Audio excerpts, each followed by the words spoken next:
I will keep an eye. I will keep an eye on the waiting room and let people in as they're hitting that waiting room. Let's see here. Which Michael was that? Peppermint. Got it.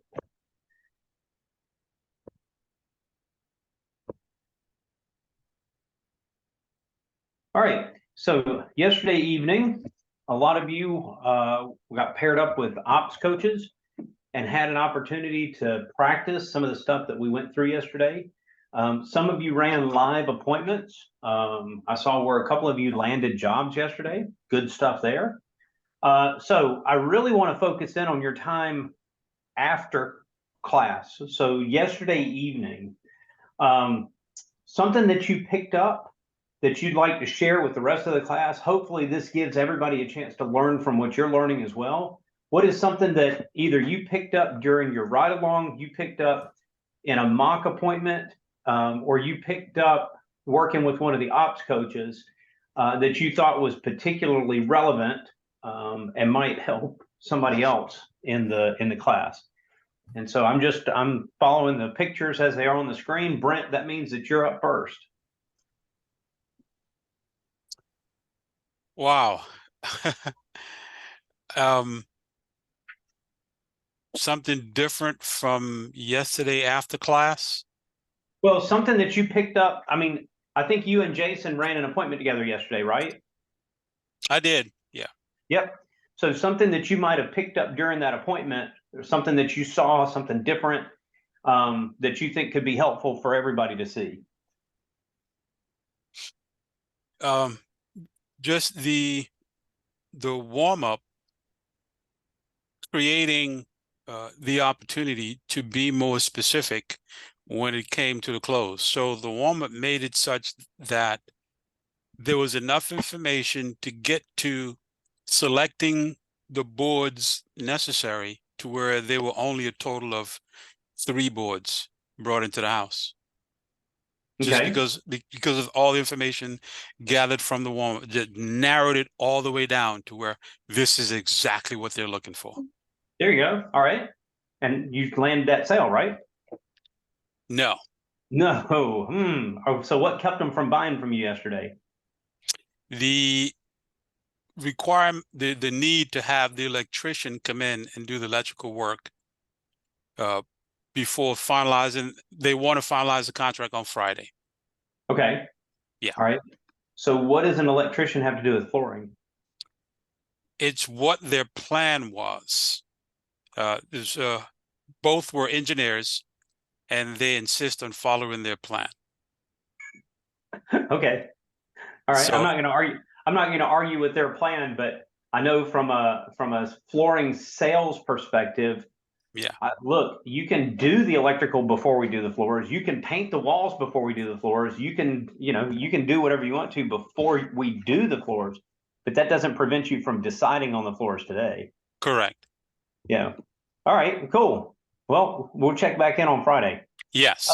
Mike Hudson.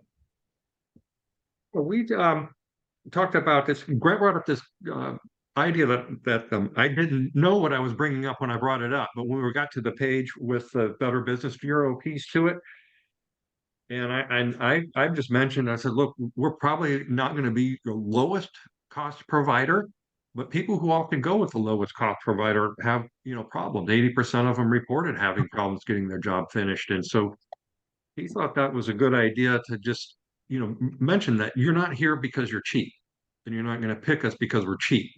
We've got value that we bring beyond just cheap. So that he thought that was nice to sort of just drop it in that you're not going to be the cheapest provider. Good. Good. Edmund. Hey, everyone. We worked on price condition and how we can incorporate that into the company story as well.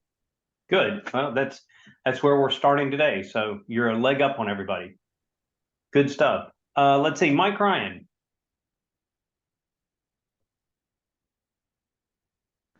Just working on getting the pricing and the products aligned. with the sales call and making sure that we're getting the presenting the price correctly. We worked on that a bit. Okay. All right. Jack Hewitt. Mike and Max were in my group, and we did the company story, and Mike did a good job, and Max too were reminding me too to get in the installation process to remind the customer that it's a construction zone. So to set those expectations, because if some might just think it's just going to go 100% smooth, that's good. And I remember that from fencing to do that. But that was good. They put that in there, reminded me of that. Good. Good. John Neff.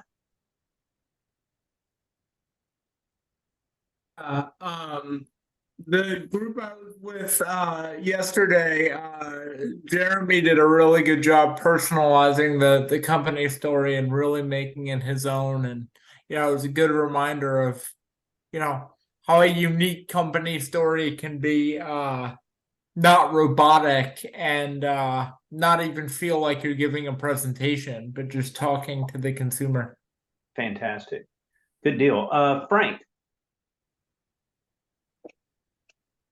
Yeah, so yesterday was a good experience because at the end of the day, we focused on trust. And just by listening to the customer and some of the issues that we had in the past, we were able to incorporate that into our company's story.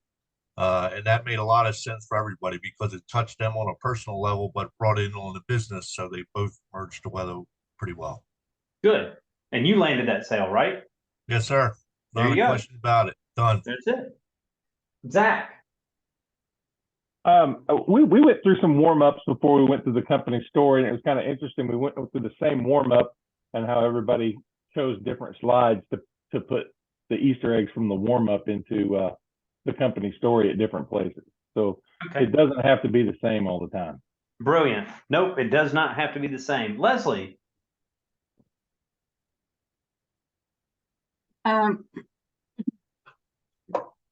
My brain isn't working anymore. There's too much in there. We learned yesterday, we worked on up to the part of just the installation video, and we really concentrated on like the transition questions, because I'm having a hard time moving smoothly through those. So you did show us in Floor 1-1 that there's a PowerPoint that does help with transition questions. So that was really helpful for me. So transitions between the slides in the company story? Yep. Good. Good. Dave Fair. For me, we did a mock appointment with Dan and Liz. The setup call was great. The warm up was a little awkward because I was sitting in a little office with them. So not a whole lot to talk about. For me, more of a learning experience. The company story I did in 11 minutes and 58 seconds. So 2 seconds underneath the limit. I went on a little bit too much on a few slides, but really for me, learning the products better and what to bring in. That's my biggest challenge, and that's what we're going to be working on. Nice. I think in a warm up with Dan, if you can get him to talk about baseball, you'll be there for an hour and a half. Well, I'm a baseball guy too, and and football. He's headed to the Eagles game tonight. He has season tickets. Oh, there you go. All right, Leo. Okay, Bear and I talked about this. Just it didn't really go on an appointment, but we talked about price conditioning. He's been trying to work on me with that before we get to the prices at the end. I'm still an old car salesman. I always been leaving that, and he's been coaching me on that a bit and how I can work it into the middle of the story there. And his one of his favorite lines is, "We're not the least expensive. We're not the most expensive." And we're going to be somewhere in the middle. And so you've already got a price that we have in mind what we're going to show them, and you give a price lower and a price higher, we're going to be somewhere in the middle. And I figured we're going to work it into where the BBB is, because that's a good place to drop that in, because it kind of fits in there. When they talk about the BBB, you take the absolute lowest price, you tend to pay more for it based on their studies of 10 million people. And so therefore, what you're going to find with us is we're not going to be the least expensive, and we're not going to be the most expensive. We're going to be somewhere in the middle because of the fact that we build on trust. And the reason I threw that in is it's kind of right in the middle of the 4.8 and the stars and all that. So it kind of all fit together there. And we worked on that a bit so I could practice it. And I still have the problems with the transitions though, before and after. That's where I'm going to have to be doing some more research. But that we got down to it. That will be a place that I could start dropping that in. And he agreed, and sounded when we worked on it, or I worked on it, and he listened. He's starting to feel more comfortable that I'm coming along with that. Good. Mike McPherson. Yeah, we had our coaching session with Cassandra, which was really, really helpful yesterday. The one takeaway that I had was during the company story, tried to personalize it and shared a couple of stories that my wife Lori and I have had with contracting projects gone bad, and reason why we chose Floor Coverings International and wanting to deliver that top-notch service in the marketplace, and which was good. But Cassandra brought up a good point. She said, as you're sharing some of those examples, you're talking a lot about your own experiences. Maybe pause and ask the customer one or two questions. Hey, have you had similar experiences, or something like that, where you can kind of break it up and kind of turn it towards them. So I thought that was a good piece of advice. Perfect. Andrea. Yes, I have with Cassandra as well. What I took from yesterday is how important it is to go deep down during the warm-up, so then you can personalize better the company story. Good. By the way, I don't know if she told you or not. She was having surgery on her foot this morning. Yeah. And I've heard from her sister that the surgery went well. Cassandra's in recovery, so everything at the moment's good, and it's just going to take, now it's the recovery and the physical therapy. So I'm glad to hear that. Good. Steve Richardson. So me and Jeff ran a mock appointment, kind of a mock appointment over Zoom because he wasn't feeling too good. And we concentrated a lot on pricing.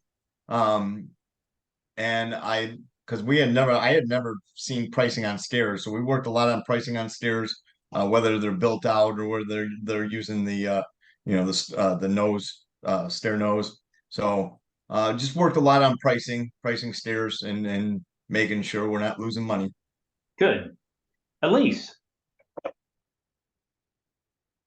Yeah, I was with Leslie, with Joe, and just his transitions were super helpful. And I think once I work on them, hopefully I can make it flow a lot better. And then he also gave the feedback that I was being too wordy, which I know, and I think it's just a product of nerves, but just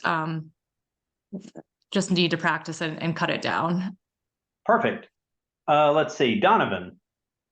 Yeah, we worked with Ron yesterday, really making those transitions a little bit smoother and a lot more practice, getting a lot more information in that warm-up. So that was good. Good deal. Max. Yeah, I was with a good group, and I think biggest thing I learned is you got to make it your own, but you also got to kind of find that sweet spot in time. I think I was much too fast. But you can definitely go too long where it's taking too much time. And then also there was Mike Hudson had a great line. It was the slide that talks about the 4,000 customers. And he just referenced and really hit it home with the customer or our instructor and said, it's not about them, it's about you and making sure you are happy. And it was just really well said and put, and it's definitely a line I'm going to use. I love it. Jeremy. Glad to hear that Cassandra did well. That's good news. We were with her last night. Basically, I still need a lot more practice. And then she taught us all, I think, yesterday that when you're talking with a customer about carpet, do not do anything about the color of the carpet. Let them tell you. Do not pigeonhole yourself into a corner you can't get out of. I 100% agree with that. I never pick a color for a car. I never pick the color for the customer. The customer will ask you, well, what color do you like, or what color do you recommend? At the most, I'll point to a sample and say, well, this one is very popular. That's it. I don't pick the color. The customer picks the color 100%. Good. Let's see, Mark Baldwin. We were with Savannah yesterday, and don't let her Southern charm fool you. She's a really really good at grading and just pointing things out. Now she was great, and really appreciated her feedback with myself and the group. I think one thing that I took away from that yesterday was, making sure we're not just talking at the customer, and then we're involving them in the discussion, and finding opportunities to ask them questions. Have you had a home improvement project before? What has been your experience? Or just finding the right place based on the warm up that you did, of where you can insert a question or two to kind of make it that company story a little more interactive than you just spouting words at them. So that was a really nice takeaway for me. I love it. I love it. Liz. So yeah, in our group, we focused on running through the company story slides. I think for me, what was great is obviously getting that immediate feedback of, how each of us is doing it. But I thought what was important, I think people have said it, is that ability to customize. So you're not trying to say all the things to all the people, right? Because that's going to get very wordy, and you're going to try to speed through it, and then you basically said nothing while you're trying to say everything. So learning what those key points are for that specific customer. And then for me, when I was going through it, I always had struggled with that manufacturer's direct slide. Like, I've seen the words below it, but I couldn't figure out how to make that my own and weaving that into the story, right? Because you're like, we have these brands, they're kind of like other brands, but not really. And so we had Joe as our instructor, and the way that, first of all, he did a run through, which for me was really great to see someone who's done this before, how they kind of weaved it all together magically. But on the manufacturer direct slide, it was all about, I'm not sitting on inventory. I'm not pushing anything here. This is totally about you, and I have thousands for you to choose from. And so I can get you the best deal, being able to go to those manufacturers directly and choose exactly the floors that you want. And for me, that was like, it finally clicked for me what to say on that slide. So that was kind of my aha moment yesterday. Perfect. I love that. I love that. Yeah, Joe does a really, really good job with the company story. Absolutely. The other way he'll pitch that slide, and you'll hear Jackie pitch it this way in particular, is she talks about a chain of custody. So a lot of big box stores, when they order carpet for somebody, they order just a ton of carpet. And then when you buy it, you don't really know which lot you're getting. You just get carpet, right? With us, because we're ordering it directly from the manufacturer, there's a chain of custody. And we know exactly which roll is going to be yours. We know exactly which roll we're putting in your house. So I've heard Jackie talk about a chain of custody. I've heard Joe talk about, just like you said, I'm not pushing a particular inventory item. I'm going directly to the manufacturer. So there's a couple of different ways that you can take that slide. Arlen, are there videos to be able to watch of other people running through that company story? I feel like they're on 411. I just haven't found the magical way to get there. There are, but they're the old company story. We need to reshoot them. Okay. Yeah, they are out there. And frankly, I mean, if you watch the old one, the new one's shorter. So there's 5 or 6 slides that just aren't there anymore, right? And the new slides look different. So they don't have all the bullet points that were on there before, but it's basically the same story. So it's been a lower priority to reshoot all that stuff, but we need to shoot the new company story. Okay. Good.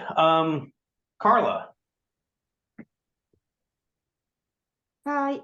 Well, yesterday afternoon I couldn't attend, but in the morning, but I thought that it was more useful. As I mentioned, was going through getting that good warm up so we can use it in the company story. Later today, I'll practice with my other partners to make sure that we go through the transition smoothly and to go through the whole company story with them. Perfect. Good. Let's see, Mame. Yes. Hi, everyone. I worked with Savannah yesterday, and with a very good team. So the big takeaway I took from Savannah was make it personal for the warm up, and then don't talk too much. Let the customer express themselves. So while you know what they want, and for the company story, make it short and sweet, and make sure you ask questions between so you don't make the customer bored while you do them the company story. And then we were with Linda. Linda nailed the company story. She was really good at it. I was like, wow, Linda, you make me think that, oh, I'm not ready for this. So that was a good feedback from her. She nailed it. Good. Good. That's just not true, but thank you, mommy. Let's see, Chris Paramore. Yeah, I had a commercial job appointment yesterday right after the meeting. So, but it was interesting going out to it because it just kind of reminded me about how flexible you have to stay in this business. It is construction; you never know what's going to happen.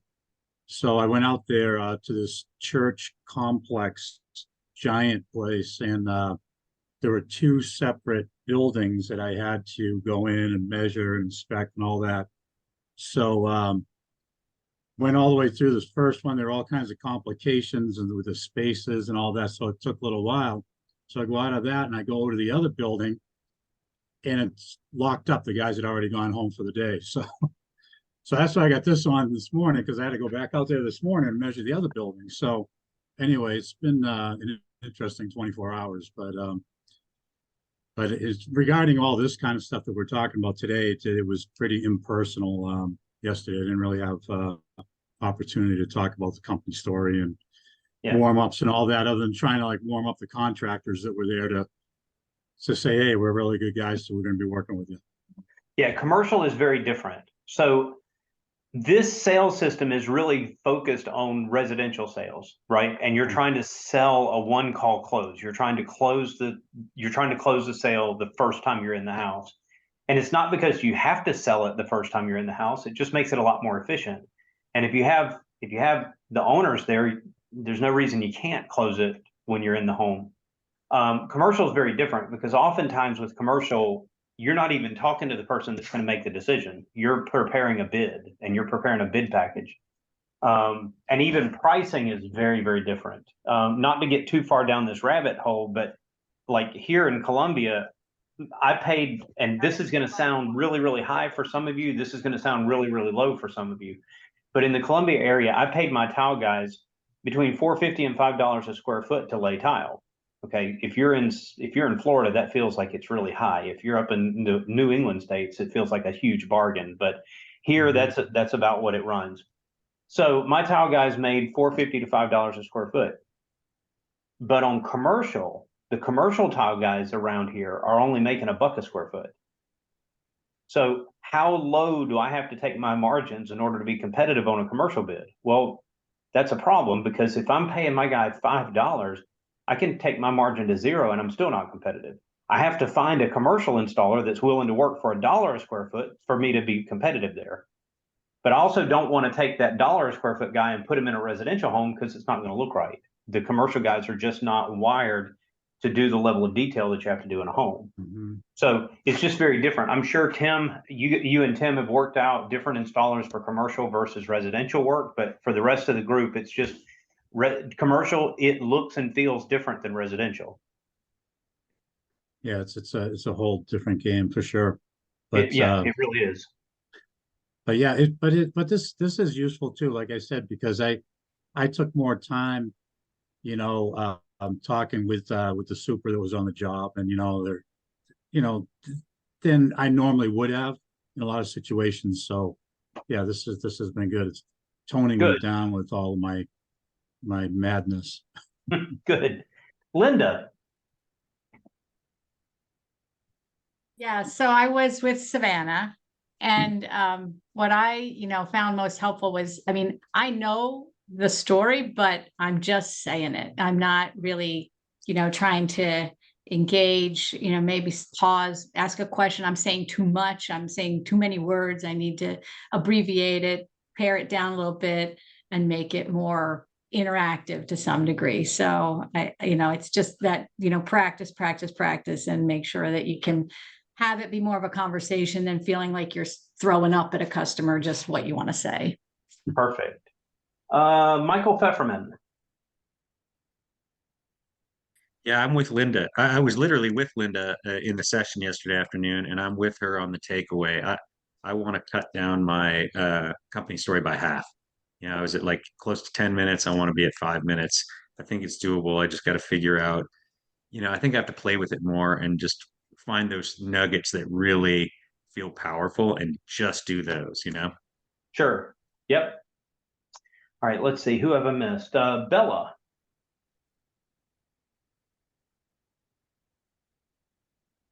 I'm kind of with everybody else on like the company story. I need to figure out how to like make it sound less of a PowerPoint presentation rather than like and make it like more personal. Because like I just got out of college and all I ever did was PowerPoint presentations and just trying to reword the slides and things like that. So I need to make it more personal for sure. And Amy Perfect. did give me some good tips on how to do that. So Good. Good. Let's see. I'm missing Scott. So Scott, the question of the day here is, you know, after we met on Zoom, you guys went and met with your franchise owners or with an ops coach. What was your big learning moment from the stuff we did that you did after class, so to speak? Well, I think it's all still tone and how I'm saying it and making it my own. I mean, I've got to get my own personal thing in there, you know. That's where I'm at. Okay. Julio, how about for you? I think the same. The rhythm, the flow is very important.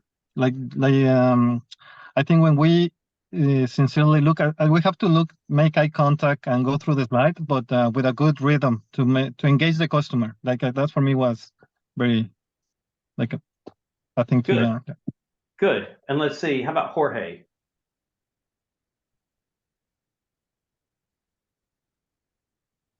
Now I can understand why the company story and the warm up is so important. Yesterday I can realize I need practice this company story very much. Okay. Time to do some practice then. Yeah. All right. Who have I missed? Who have I missed? If I missed you, please speak up. Otherwise, we are moving along. Okay. All right. I'm going to shift over to the whiteboard real quick.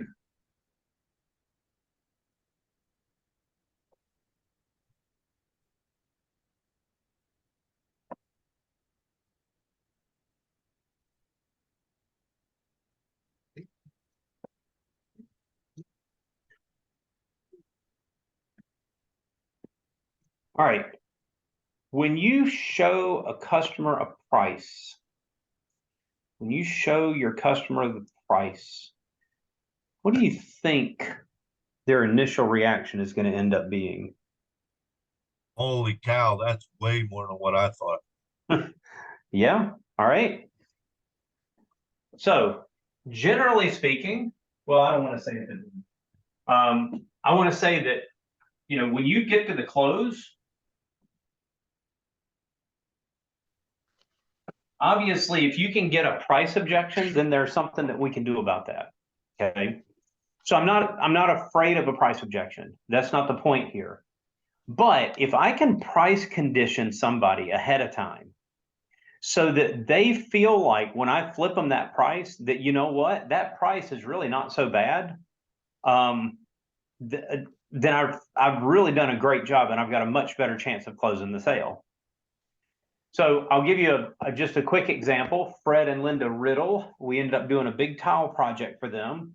And as we were going through the project, I mean, when I explained how we were going to do the install, when I went through the company story, even as we walked the space together, I was dropping hints along the way about how expensive this was going to be. Okay. And I just kept telling them in subtle ways, not overtly, but in very subtle ways, I just kept telling them, you know, that this was going to be more expensive than what they think it's going to be. And I'll never forget this because her reaction was priceless. The inside of that house was a disaster. I mean, the dog had peed all over the place. That's part of the reason that I was there. is that the carpet was a complete and total disaster. So we actually would meet out on the front porch. So she had a rocking chair on the front porch, and we were meeting out on the front porch instead of meeting in the house. So I show the price to her, and I laid it out just like I laid it out for you guys. The total retail price for your project is, and it was somewhere in the $15,000, $16,000 range. Okay, so this is going to be a $15,000 job. And she looks at me and she says, "Oh my gosh." And okay, so I don't have an objection. I don't have anything, right? Oh my gosh, that's just poo-poo. So what did I ask her? I said, "Well, is this price more than you thought it was going to be?" And she sort of laughed at me and she says, "Oh no, the way you were talking, I expected it was going to be double that number." So we had had a fun time together, right? This had been a fun experience already. So I looked at her and said, "Well, look, I can fix that right now. I can double this right away. Don't worry." Right. But we signed the deal and we had a great time doing the project together. Okay. The point is, yes, when I get to the close, I can deal with a price objection. I'm not worried about getting a price objection, but it would be even better if while I'm working up to it, if I could go ahead and be price conditioning. Okay. Now, some of you have some sales experience, and I want to hear from you guys in your background, in your history. What are some ways that in your former jobs, what are some ways that you did price conditioning? How did you help people understand this is going to be more than they thought it was going to be? Very similar to what you said, Arlen, as far as I went through the job, I'd be talking about the details and paying attention to the details and the quality of the installation and doing things right the first time and not having to come back, which is some of the key points that I try to keep in the customer's head as far as dollar value versus value itself, if that makes sense. Okay, good. Someone else. Well, that was it. You build value through various either products or services. So as you're building value, you go through, what FCI has. We would just talk about features and benefits, and build that up. So by the time we got to the close, people already had a big number in mind. Okay. How else have you guys done it? Because there's a lot of you that have sales experience. It may not be flooring sales, but a lot of you have sales experience. And I know in your background, you've done price conditioning. Well, I'll say something. You're selling the quality of the product, the quality of the installation, and all of that, as well as like in my past life, it was you're selling region, you're selling time in a barrel or time in that. So it could be a $10 bottle or it could be a $20 bottle. So you're selling the quality of the product and the quality of the care that they put into producing it. So your dollar number is going to be higher or lower depending on that. Okay. So you're price conditioning them that way. Good. I don't know if this is a good example, but when I go to a school and they say they want to update their library, and I'll ask them like, well, what does that mean? You want to update your library? You want all new books in the library? And they said, well, I don't know, how much does that cost? And usually it's like $175,000. And then of course they choke at that number. And then we just kind of talk about it, break it down like, okay, well, what if we did this? This is where you'd like to be. Why don't we take like this 5-year plan and we'll do a little bit every year until we get to where the library should be. Okay. Is that? Yeah. Okay. All right. How about this? Go ahead, Leo. Well, I would, years ago, I started out in sales with cars and they already know the price going in. So that usually comes down to down payment and monthly payment. But people tend to have a trade that they owe too much on. So I'd always work on the trade because that's going to have to be worked into the deal, making it more expensive. But more importantly, after I got out of car sales, I did advertising sales. And advertising is an intangible. So it's not easy to sell because there's nothing they're going to walk away with. It's going to be return on investment.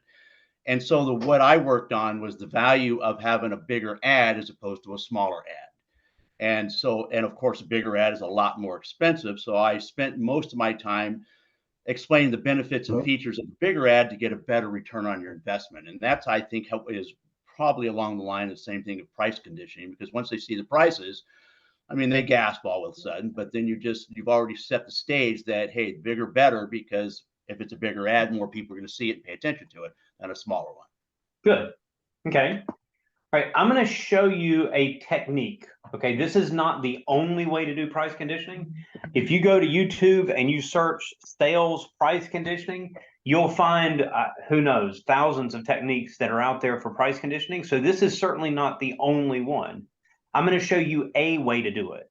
But there's a lot of other ways to do it, and I would suggest incorporating other ways to do it. Okay, but this is a way to do it. So to set this up, remember, we walk in the home and we do a warm-up. So we have a setup call, we have a warm-up, then we inspect the space together, then we measure, and we come up with our rough draft.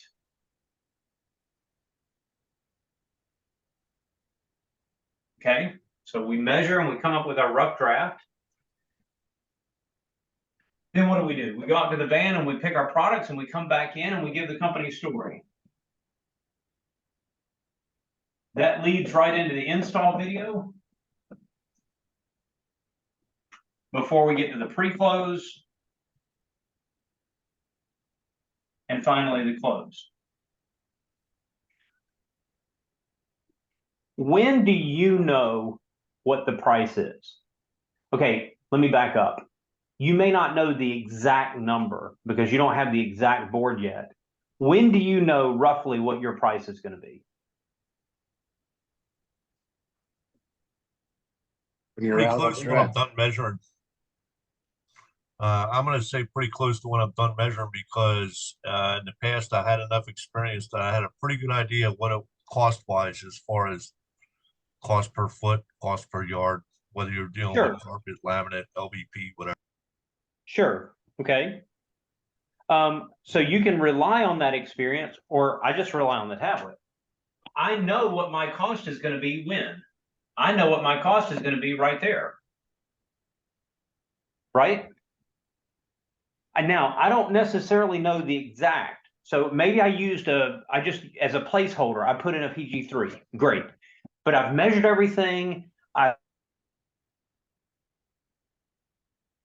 Everything in the tablet, and I know that, roughly speaking, I know what my price is going to be. Okay, so let's just say, for argument's sake, let's say that I put this project together, and I know that my option 1 is $15K, and my option 2 is $12K, and my option 3 is going to be, probably going to end up being $9,998. We'll just call it $10K. Okay, so who knows that information right now? Well, yes. Yeah, only you, that's the salesperson, the design associate, right? You're the only one that knows that right now. But you have a wonderful tool here because you know what your price is, right? When does the customer find out what your price is? You present it to them. Which is when? Pre-close. In the close, right? So in the close, now the customer finally gets to see the price. All right, so this is a timing thing. I know what my price is. The customer doesn't know it yet, but I know what my price is, which gives me a wonderful opportunity between the company story and the installation video. It gives me a wonderful opportunity to price condition this customer. Because I know what number I'm price conditioning them around. So what does that look like? Well, I'm going to pick a slide in the company story. It doesn't matter which one. It truly does not make any difference which one. Because you can do it on any slide. But just for fun, I'll pick, I don't know. I haven't done it on this one in a while. I'll pick the trusted source slide. All right, so it's a trusted source. somebody pitch this slide to me. Take yourself off mute. I don't want to read any of this stuff.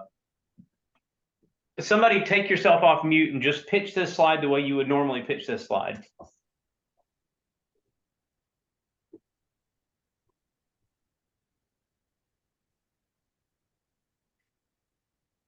I will, Arlen. All right, Linda. Okay. So you can rest assured that I am a licensed contractor in the state of Arizona. I've got all the insurance and bonding that I need to make me a professional for you. And I'm completely trained by the FCI Corporation. We have over 100 hours of training prior to coming to anybody's home. And you should take solace in knowing that I'm going to be a total professional for you. Something that's not my best role there. You know what? Good. You've given me something to work with here. Okay. Okay. Now, I'm going to take what Linda said, not word for word, but I'm going to take what Linda said, and now I'm going to add a depth to it. So yesterday we added 2 different layers, right? Yesterday we added a layer of personalization. Yesterday we added a layer of the understand, alter, and convert, or the feel, felt, found, right? We've added some layers. We've added some dimension. I want to add one more dimension to this. I want to add a dimension of price conditioning. Okay. I know what my price is. I know that my option one is 15K. I know that my option 2 is 12K. I know that my option 3 is 10K. Okay. So there's my boundaries. There's my boundaries. So what I'm going to do is I'm going to pick a number higher than this. And I'm going to pick a number lower than this. Okay. All right. Now, the reality is what I'm about to say is 100% true. Right now, it might feel like I'm just pulling numbers out of my rear end, but the truth of the matter is that what I'm about to say is 100% true. So if I'm in Linda's shoes, you know, I am fully licensed in the state of Arizona. We've been, we not only do we do initial training of over 100 hours worth of training, but I mean, we just stay up to date on everything that's going on in the market. We're fully trained. I'm going to be more professional than anybody else that you talk to. Now, one thing that I find interesting about the flooring industry is that as different people come into your home and look at this project, they're going to see it from a different angle, and they're going to have their own way of looking at it. I know that I have competitors that may come in here and they may offer you a quote that's somewhere in the $20,000 range to do a project like this. I also know that you can find some people that are not licensed, that really don't have the training. You can find just some handyman that would probably do this job for $5,000. But we're going to make sure that we are, that I'm bringing licensed people into your home and that we're doing this the right way. Okay, I made it too wordy. Point is, on this slide, I know that my number is going to fall somewhere between $10,000 and $15,000. And so what am I doing? I'm giving the customer bookends. And I'm telling the customer straight up, there are companies that would come in here and offer you a number of 20K. And you can find somebody that shows up in a van that will do it for 5K. And this is the reason why you want to choose us instead of either one of them. Okay. So I'm actually putting a number next to it. So now what happens when I flip a price and the price is 15K? Now the customer's thinking, well, that's makes sense. You said it could be between 5 and 20 and you're 15, so you're right in there. Okay. This is one technique. It's not a terribly complicated technique. This is one technique. Questions, comments, concerns, doubts. What are your thought processes around this particular technique? I love it, So, Arlen. Jeff does this and it works really well. He does this pretty much every time, and pretty much at this slide, he does it. So he does it every time. Okay. You know, that's what I worked on yesterday with Bear, and I like this slide better than at the BBB. That's what I kind of got out of this. It fits more with this. Good. I think it was great as far as to offer that to help us, because that makes a lot of sense what you just did. I never saw that done that way. Makes absolutely perfect sense, so that when you flip that pad over, they're not dropping on the floor. Good. Thank you. Anyone have doubts?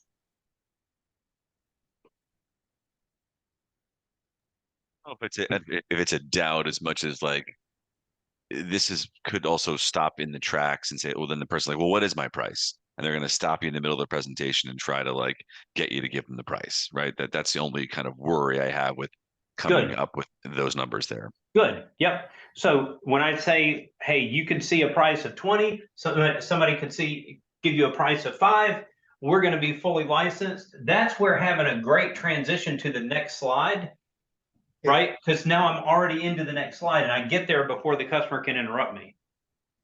But if they do interrupt me and they ask, well, what is the price? I have no problem telling them, hey, I'll get to the price in just a second, and just keep on trucking. Mike. Yeah, if somebody gave you feedback, like if you went through that and you said, somebody will come in here and do 20 and someone might show you 5, and they say, look, it's got to be closer to 10. Would you, as you then start going to your options of which ones would you lead with? Would you lead with your options that's going to get you into that ballpark, or would you stay at option 1 that's going to be, $5,000 over what they've just told you they don't want to spend? Oh, if I get here and they say, look, it needs to be closer to the 5 side than the 20 side, then yeah, I might rethink my strategy. I went out to the van thinking that my strategy needed to be 15 to 10. I might now think, wait a minute, my strategy needs to be more like, 12 to 8 or something. I don't know. But now yeah, absolutely. 100%. Yeah, Mutu. Yes, my question is, we are comparing here with other codes. Instead, why don't we pitch on the value for the money? So I'm presenting value all the way through the company story, right? This does not replace the company story. This is one additional dimension. This is one additional element. It's just another tool to use during the company story. So yes, I am for sure selling our value for 100%. I agree with you 100%. I want to sell on our value. But as a way of helping to price condition, so what is price conditioning doing? It's helping the customer get a feel for this is what it might be. Well, it might be 20. Okay, I don't know. It might be 5.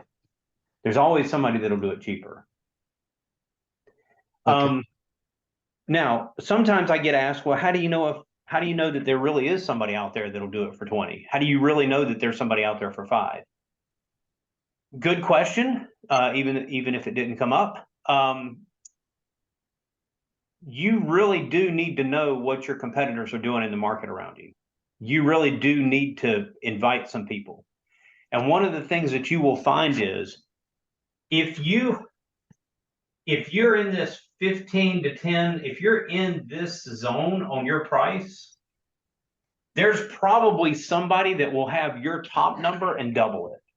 There's probably somebody that's out there that would do whatever this job is. If I really am 10 to 15, there's probably somebody that's closer to 30.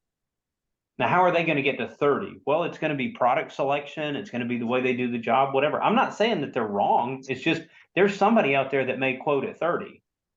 And yeah, there's somebody that really doesn't know what they're doing, or they're not licensed, or they're taking a ton of shortcuts, or who knows, they might have some leftover material from a job that they did last month that they're just trying to get rid of. And yeah, you might find somebody that can do it for 5. And we're going to do things right and not cut corners and not use somebody else's old material. And we're going to do this for the right way. So figuring out what these two numbers are, although I recognize that right now it sort of feels like I pulled them out of thin air.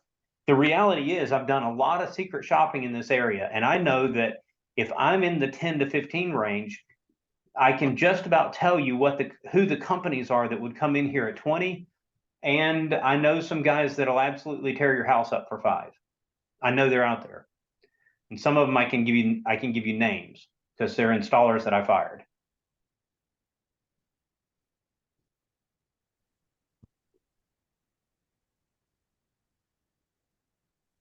So, other question? Yes. What is the proper way to justify the customer that they're paying the correct amount? So again, that goes back to selling the value of the company, right? So the reason you're working with Floor Coverings International is, I mean, among other things, one of the reasons you're working with Floor Coverings International is that we're 4.8 stars out of 5. And the way that we earn our stars, I can walk through the slide. The company story is what's there to sell the value. Okay, thank you. All right, good. So I want to send you guys into breakout rooms. I want you to practice this. I'll give you about 15 minutes in the breakout rooms. Pick any slide. I don't care which one, but I want you to practice this little technique. This is not a complicated technique. It's not a hard technique, but it's something that I'm going to do a couple of times in the company story. So what dimensions am I adding to the company story? I've added personalization, taking something from the warm-up. I've added this whole business of understand, alter, and convert, and really using that to deal with the objection they gave me. And now I'm adding a third dimension of price conditioning in the company story. So I want you just to focus on the price conditioning for the moment. And I'm going to give you about 15 minutes in the breakout room for you to be able to practice that with a partner. Now, when you're finished with the practicing with the partner, go ahead and take a break. I'm going to give you 30 total minutes. So you've got 15 minutes to practice this, and then you're going to have 15 minutes to take a quick break. And then we will come back together. My clock says 11:55. So I will bring everybody back together at 12:25. So you've got 15 minutes to practice and then take 15 minutes to grab a cup of coffee or whatever you need.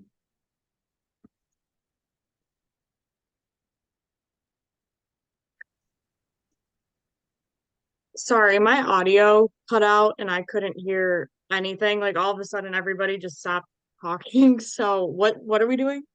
All right, so you're going to go into a breakout room and you're going to practice price conditioning. And if you didn't hear any of that, then the people in your room can help you with it because it's not that difficult. You're going to have 15 minutes in the breakout room to practice and then take a 15-minute break. I will pull everybody back into the big room at 12:25 Eastern time. Okay, thank you. Sorry. Yep, perfect.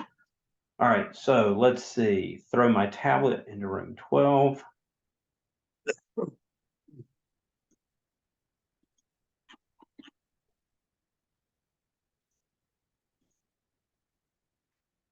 And where's the whiteboard?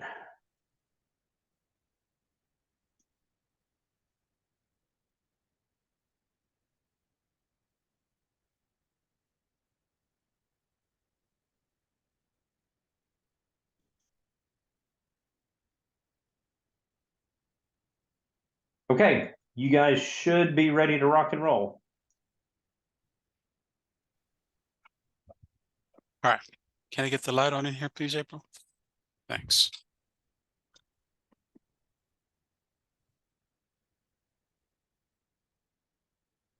The record button again. Okay, so before you guys took a break, you had an opportunity to practice this little price conditioning technique. It's not a terribly difficult technique, but I want to find out what questions. Did you have any difficulty doing it? It's like I said, it's not terribly difficult, but I want to open this up for questions or comments from your practice experience. I'm curious if people had a particular slide they thought worked really well here. What do y'all think? I have the same question too. I was having difficulty transitioning with the slide as well too. I So really who- like the slide. I didn't do it because I had the same thing in mind. I just, because Arlen, you had up the woman lying down on the floor slide. I just kind of stuck with that one. But I think the one I would, it to me, it would make a lot of sense is the our competitors with like the Home Depot on the left of like, you know, their contract has all those different line items, and then ours with the van is just simple and straightforward. That to me seems like once I kind of practice this, it'll almost be like hard not to give numbers on that slide in the future. I think that one to me is would be the easiest to do it on. Good. Other thoughts? I tried it on the one just prior to that with choose, you know, how you choose, and just kind of tried to tie together, told you I'm licensed and all that stuff. And I like that one to kind of, because you're talking about how you decide who you're going to do business with and the range of options of pricing you might see. Good. I like that. I like that one. I actually used direct from manufacturer pitch, and you know, that way our quality is good and price is good. Good. Okay. I was actually thinking about using it on either side of the installation sequence. So once during trusted and kind of using a wider range but tying into insurance. And then again with choice, but tighten the range and talk about us versus big box. I like that. I like that. Any other one? I used the trusted source, Arlen, because I think that tied into it as well, because it is about trust. So that's the same screen that you put up there that I kind of incorporated the value of what we're bringing to the table. Good. I haven't heard anyone say this one. I really like price conditioning on the Better Business Bureau slide. I mean, that's one of my favorites. But just like with the understand, alter, and convert, this is something that you can do on any slide. That doesn't necessarily mean that it feels good on any slide. I don't think I would use this on the very first slide, you know, the My Job slide. I don't know that I would necessarily pull it out of the bag that fast. But the reality is you could. So this is a technique that you can use on any one of the slides. But the ones that you mentioned and the Better Business Bureau slide, I think those are sort of natural fits to it. Good. All right. We're going to shift gears. We're going to go backwards in the inspired sale for just a moment. And I want to spend a little bit of time talking about step 2. So yesterday we started with the warm-up and we tied the warm-up to the company story. Now that we've done our warm-up, I want to spend a few minutes talking about step 2. What are we trying to do in step 2? Well, step 2, we're inspecting the space. So what is the information that you're trying to get from the customer when you're inspecting the space? Why they want to change? Why they want to do the new flooring? Good. Why they want to change? What else? The issue. Yeah, what the issue is. Good. What else are you trying to get out of them? Yeah, Steve? What they like. Okay. What kind of clothes they like. Okay. What their vision is of the finished outcome would look like. Good. Okay. If they need any help moving anything. Okay. If they need any help moving anything, or how, you know, what we're doing in terms of moving of furniture. Good. It can be why, like what they don't like in their house, make them change to a new one. Okay. Like, what are they planning to do with the room? Yeah, you know, what they're trying to do with the room. And I think Mark said something about design. Yeah, like their aesthetics. Like, what are they trying to, you know, either change about the aesthetics, or what type of aesthetics do they like? Good. What else? Hey, Arlan, yesterday I was talking to a lead and they were saying how long it takes to complete the inspection, and do we have to, go out of the house for insulation. Yeah, so that might be something that depending on what product, you might get into a little bit about what it looks like to make a change, right? Yeah. Yeah, I mean, that's really important, whether it's done in step 2 or maybe it's better in step 6. I know Rob, the guy that bought my territory, he just sold my next door neighbor new floors. And now they're all confused because now he's telling them that they're going to have to be out of the house for a week, and they didn't realize that. Well, what he sold them unfinished hardwood that he's going to sand and finish in place. Well, yeah, you do have to be out of the house for a week. So this is now becoming sort of a point of contention because he didn't explain it very well. And so they're panicking. What are we going to do for a week? What do we do with the dogs? What is this? What is this? It's part of the reason I hate selling unfinished hardwood. I'd much rather sell a pre-finished hardwood and not have to worry with that. But yeah, it's important for people to know. What else am I trying to figure out in step 2? When I'm inspecting the space with the customer, what is the information that I'm trying to figure out?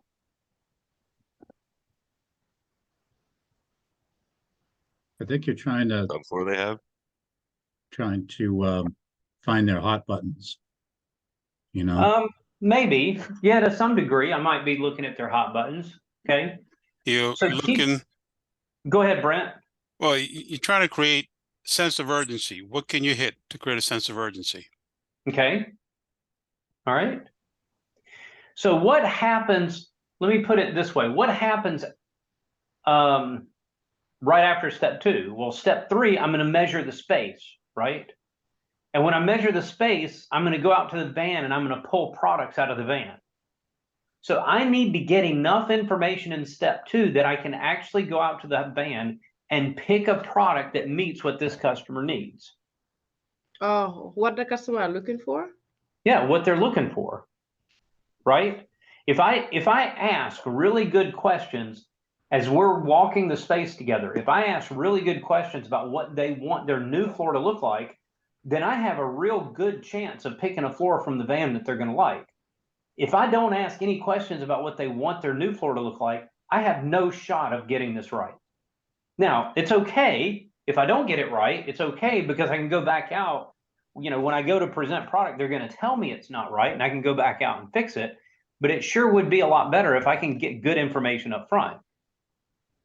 I've sent this sheet to you guys.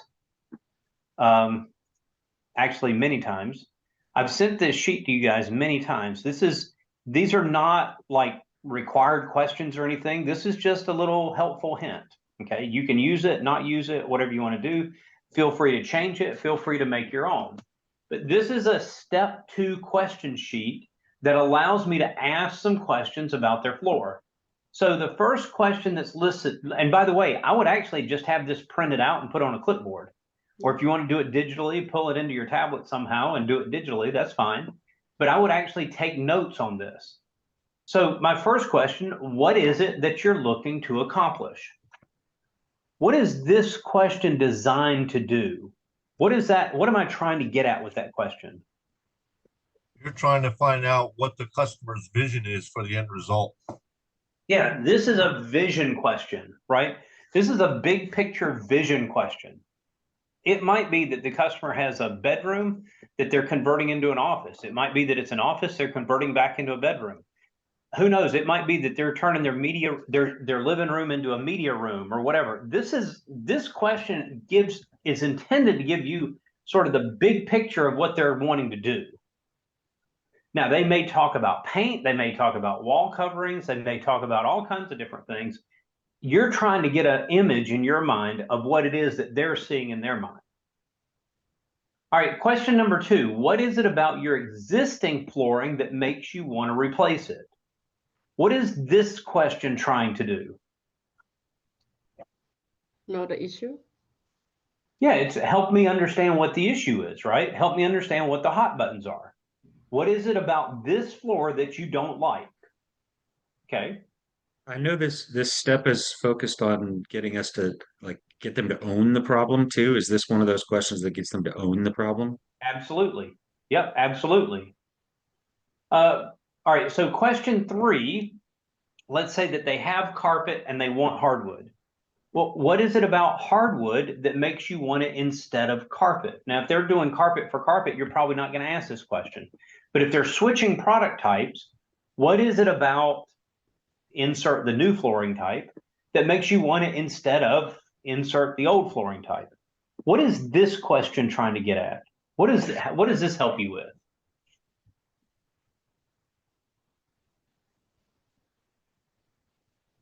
Trying to What find out kind of exactly. Performance they want. Okay, performance. What else? Features and Product benefits. Features.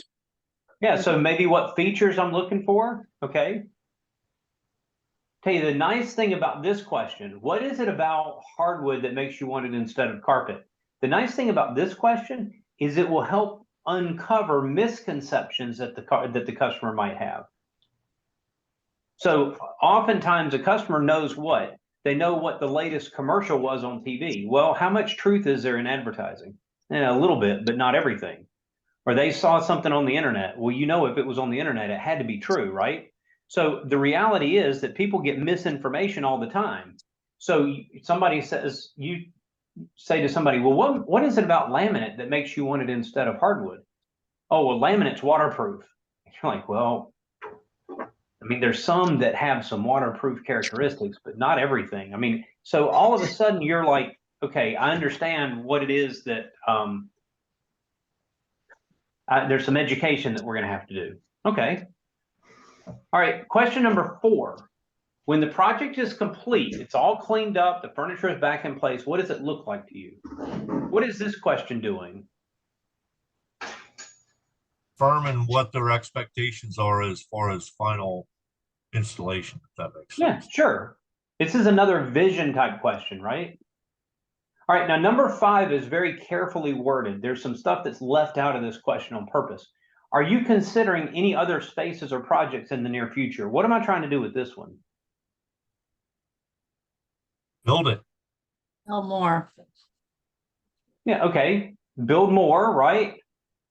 So this is a great way to find out if there's a way that I can add scope to the project. So maybe they just called me out to do a master bedroom, but they were thinking about doing everything upstairs. Well, hey, while I'm here, I can go ahead and measure upstairs. But you'll notice that it doesn't say anything about other flooring projects, right? And I purposely don't ask about other flooring projects. I just ask, are you considering any other spaces or other projects in the near future? Why would I specifically leave out flooring? Because they may actually have a project going on that's going to affect that flooring project that they may have thought of or may not have. I don't know. Could be. They could say like, well, I'm going to renovate the kitchen, which they may think is cabinets or like the countertop, but may actually include the floor too. But that may not be the first thing that they think of in their kitchen. Could be. Okay. It also What if gets it them is? more What if it is dreaming. just? Sorry. Oh, it also just gets them more like dreaming or thinking big picture, as opposed to, I think if you ask the question like, and are there any other flooring projects, it makes it feel way more like a sales pitch, which Sure. I might just be like, no, and stop there. Sure. Okay. But if I ask, so I'm going to go back to Mike's example. So they're wanting to do kitchen cabinets, or let's not even say cabinets. Let's just say the countertop, right? Because the countertop really shouldn't have any impact on the floor other than maybe picking colors and stuff that match it. But if they're doing kitchen countertops, is it beneficial for me to know that? How can I use that? You might be able to tell him, well, I've got a guy. Yeah, sure, right? So that's a possible referral for me. Remember, we talked about giving referrals at BNI or other networking groups, okay? What else does it do for me to know that he's looking at countertops? Getting a sense of what he's looking for in a countertop can help you narrow down product selection because he's probably going to want the two to tie together. Yeah, right. So absolutely. Okay. I know that I'm going to have to deal with that question. Okay. This also means that I might be competing with the countertops. How does a floor compete with countertops? Money. How much is Budget. left in the wallet? That's right. How much money are we looking at? Okay. So it might be that I end up having to come up with a financing solution so that they can pay for their countertops however they're going to do it. I'm not financing their countertops. I'm not getting drug into that nightmare. But so that they pay for their countertops and then they finance the floor. Okay. So I just need to be aware of that. All right. So let's role play this for just a second. I want somebody to ask me these 5 questions. And only these 5 questions. And I just want to see how this feels. So I'm in my office. I'm considering moving this office into the bonus room. And if I do that, I probably want to put hardwood in the bonus room. So the bonus room right now has carpet. And so I'm probably looking at putting hardwood in the bonus room. So that's what you know. Who wants to walk this through with me?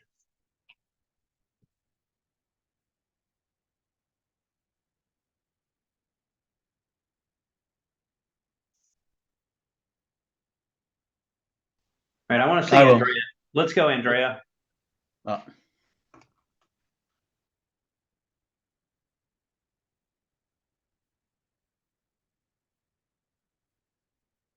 Sorry, I was muted. Okay. Remind me, what do you have there and what do you want? So it's the bonus room over the garage. There's carpet in there now, and I want to put hardwood. Okay. Okay. So just ask me the 5 questions that are here, Yeah. and let's see how this works. Okay, got it. So tell me, Erlan, what is it that you're looking to accomplish? Well, right now I have my office set up in this bedroom, but I want more room. So I'm considering going across the hall and putting the bonus room, making the bonus room my office. And if I do that, I want to put hardwood in there. Okay, got it. And what is it about your flooring that makes you want to replace it? Well, I mean, the carpet that's in there is okay, but I just think for a professional office, I mean, it would just look better. Okay. And what is it about hardwood that makes you want it instead of carpet?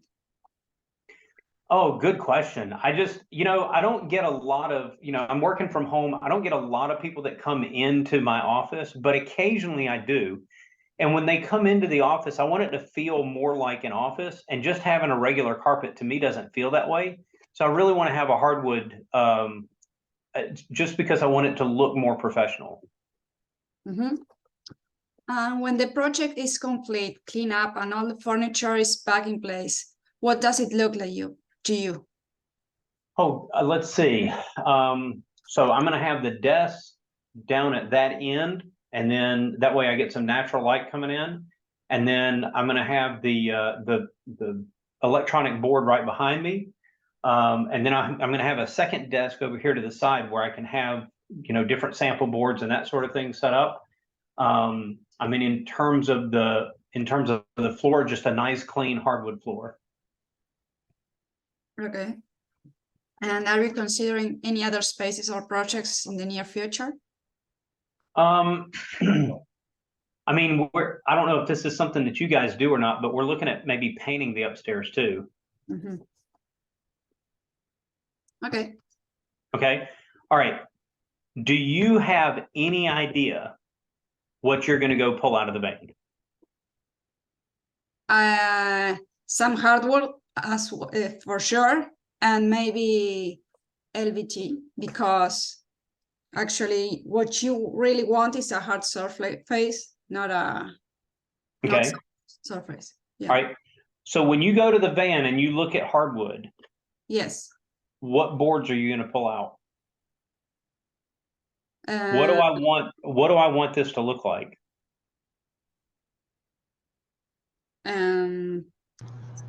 Something, I know you said that you wanted it to seem to be very professional, so really nice. Okay. Tank. All right. So what does professional look like?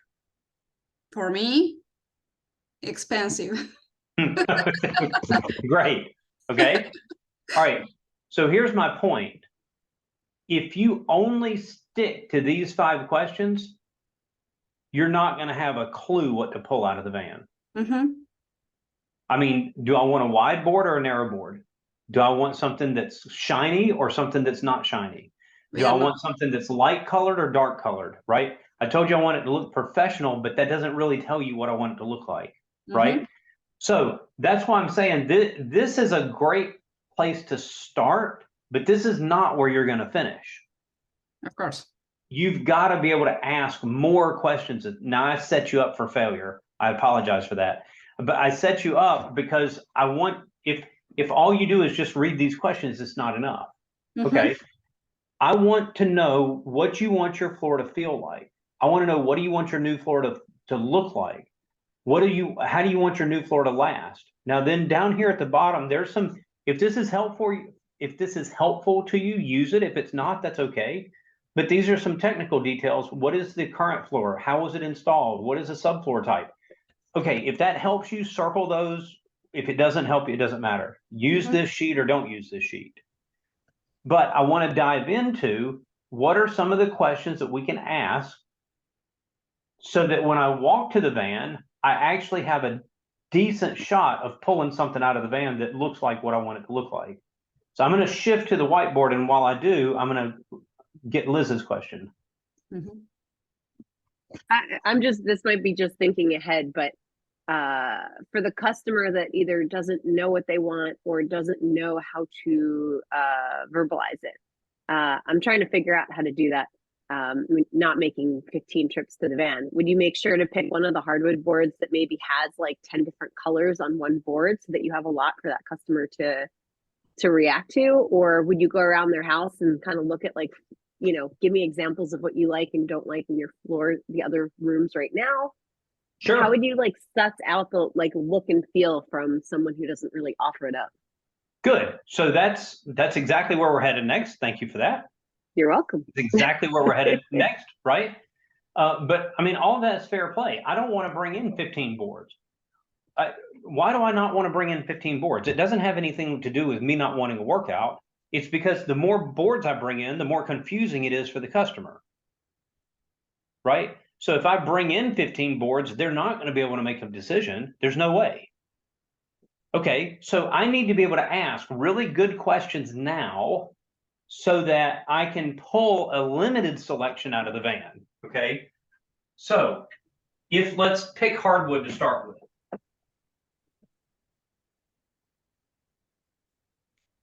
What are some of the characteristics that describe your hardwood floors, or any hardwood floors for that matter?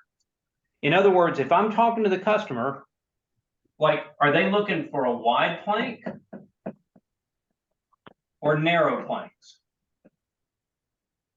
Right? Because you could have hardwood floors with wide planks, and you could have hardwood floors and narrow planks. What are some of the other characteristics? Just spit them out. What are some of the other characteristics about hardwood? Maybe smooth or more rustic. Okay, smooth or rustic. Color. And I'll just say this is my texture, right? All right, what about color? Color variation. Okay, so there's color and there's color variation, right? Those are two different things. I would say durability. Sorry, Mutu? Durability. Okay, durability, good. Shininess. And just make sure scuff resistant. Sorry, I didn't hear that. Scuff resistant. Oh, okay, so durability, like if it's scuff resistant, perfect. Whether it's a shinier finish or more kind of a matte type finish. Good. So is it gloss, matte? Okay. What else? Pre-finished Warranty. or Okay, so pre-finished versus unfinished.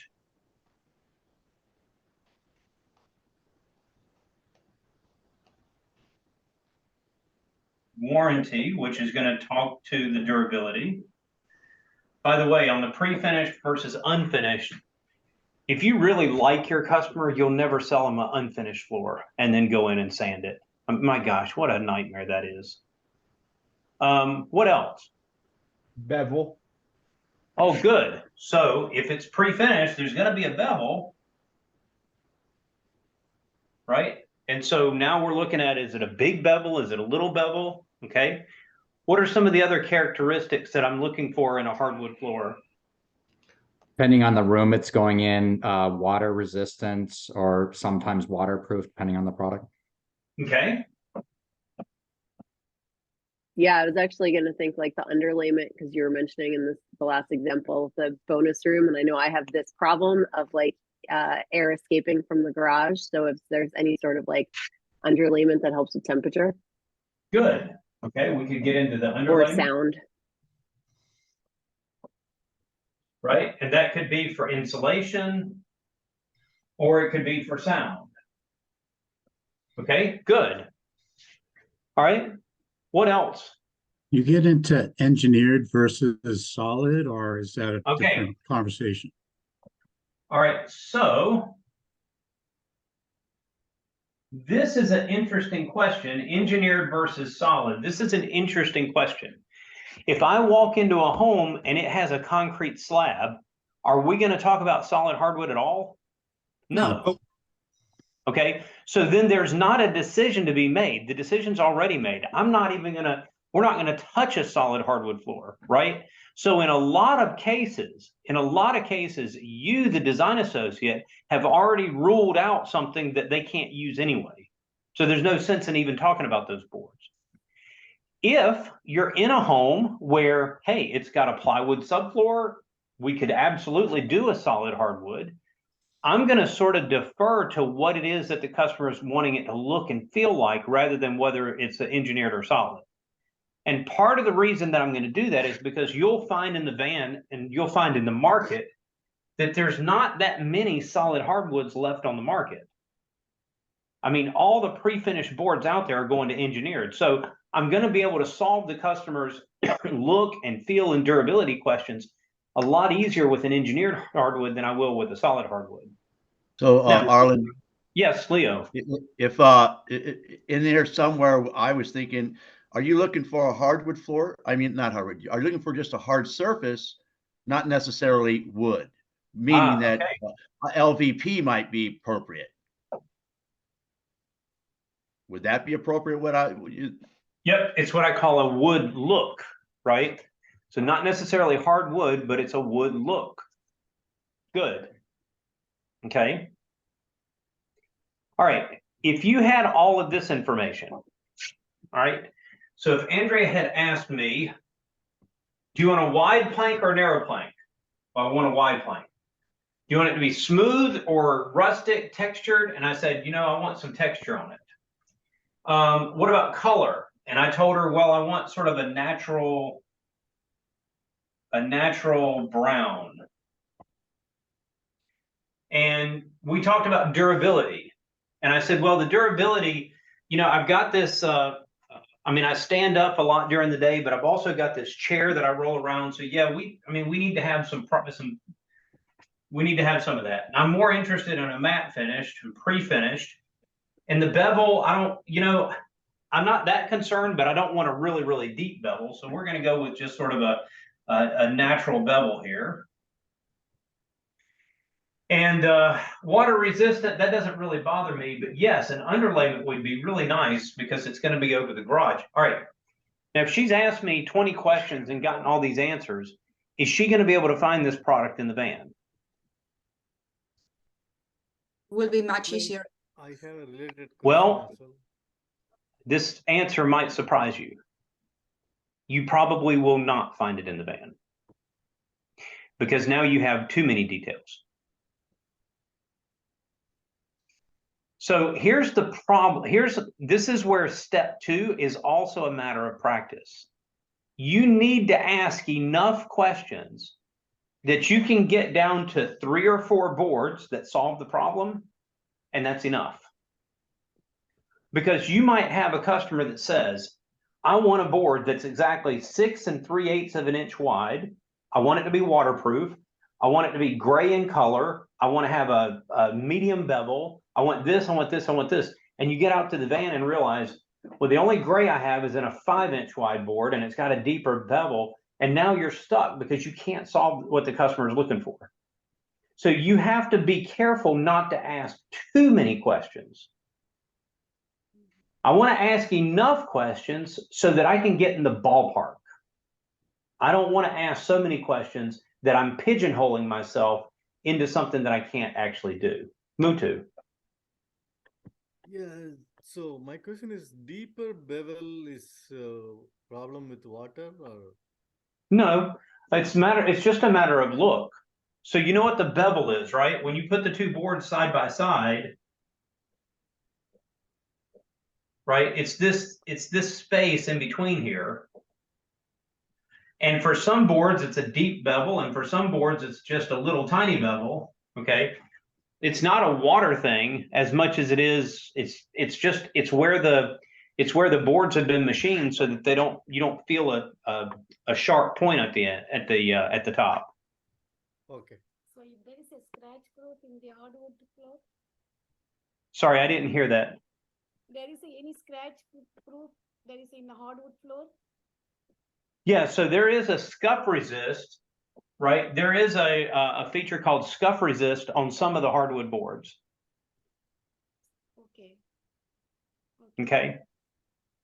All right. So for me, and you guys have to pick what works for you, I might focus on just asking the customer, are you looking for a wide plank or a narrow plank?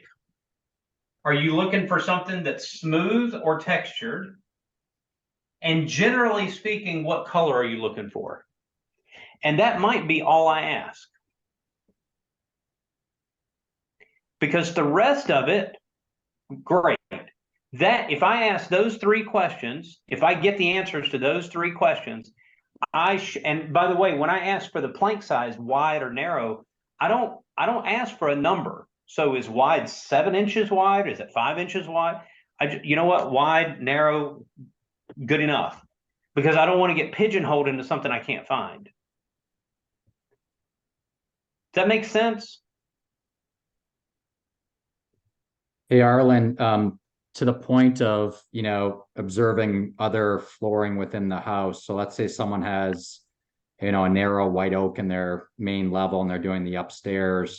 Is that appropriate to ask, hey, are you looking to try and, keep that consistent or go with a totally different look on this level? Yeah, so a word like consistent, I like. As long as you don't ask them, are you trying to match that? Because you'll never match it. Okay. But are you trying to keep a consistent look? 100%. I love that question. Are you trying to match that floor? You're going to run yourself into problems. Okay. Okay. All right. So this is a good group of questions for a hardwood floor. Well, instead of hardwood, what if you decided that you wanted to do a luxury vinyl plank?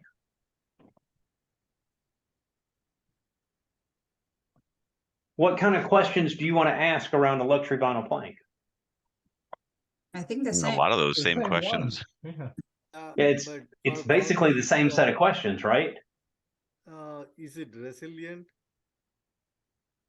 Well, yeah, I mean, LVP is resilient, right? So that's what we're talking about. Right. Okay. But it's the same set of questions. So if the customer is asking about an LVP floor, or they're wanting to do a luxury vinyl, okay, great. Well, are you looking for a wide plank? Okay, well, there's really not such a thing as a narrow, so these are all going to be wide. You really don't have a narrow plank, so I might not ask that question. Are you looking for more of a smooth finish or a textured finish? Are you looking for a rustic look? Are you looking for a particular color? Okay, great, right? And that's probably all I need to ask. I want to get close enough, but I'm not trying to pigeonhole myself into just one tiny little thing. Yeah, Andrea. So if you would have said that you like narrow planks, so in that case, I would never show you the LVP, right? Probably not. Maybe a laminate. I don't know if they're narrow. Maybe. So there are laminates that have a narrow look, The laminate board is still, maybe the laminate board is still 7 inches wide, but the picture makes it look like they're narrow planks. Okay. Yeah. So Okay. there's narrow looks in laminate. There's really not a narrow look in luxury vinyl plank. And most of your luxury vinyl planks are 5 inches or wider. Get it. Okay. Mhm. So luxury vinyl plank, laminate, the same types of questions, right? Yeah, Chris. Hey, Arlen, I'm wondering if there's kind of what Andrea was asking about.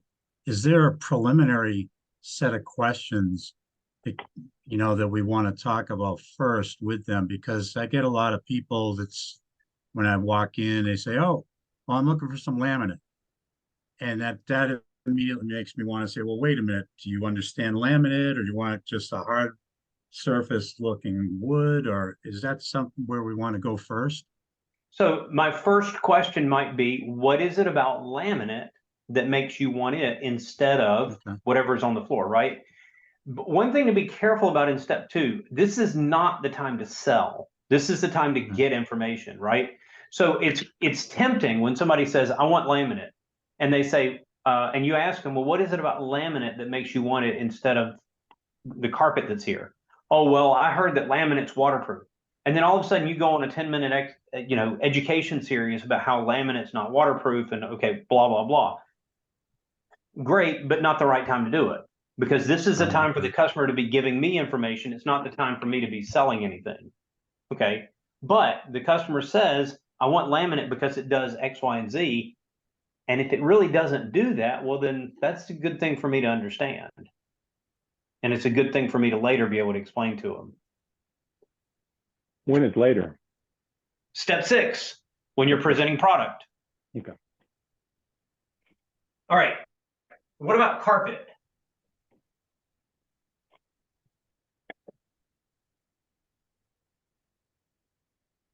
What are the questions that I want to ask about carpet?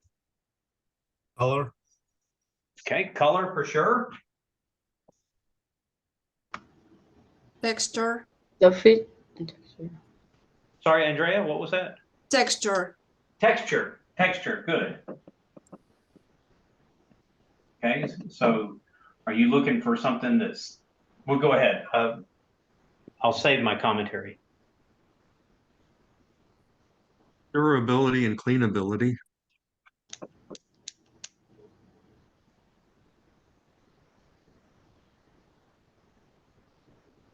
Cleanability. Okay, what else? Maybe how it feels like. I know loop is very different from cut pipe, for example, or maybe, yeah, the height of the carpet. Okay.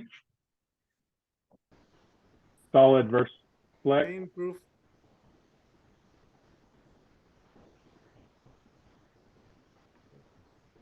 Okay. Stain proof. Okay, so what kind of stain protection it might have? Yes.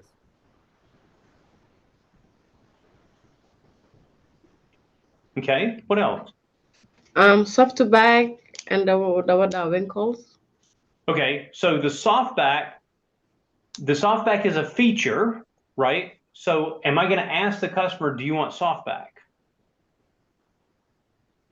Probably not. So what am I trying to ask the customer, like what's important to them? Want it to not wrinkle. Okay, so especially if I walked into a home and I see that the carpet's all wrinkled, and I say, well, what is it about this carpet that makes you want to change it? And they say, oh, it's completely wrinkled. Okay, so I might even just say, so you're looking for a carpet that won't wrinkle. Okay, so I don't necessarily want to get into explaining softback yet. I'm going to do that in step 6. But I might ask the customer, okay, so are you looking for a carpet that will never wrinkle? Okay, good. Well, now I've got a piece of information. I know I'm going to go pull a softback or a lifeguard. What else? What else is important about carpet? Is it like low VOC? Okay, that might be important to a customer, right? So if a customer is looking for, you know, VOC, if that's important to them, if it's natural fiber,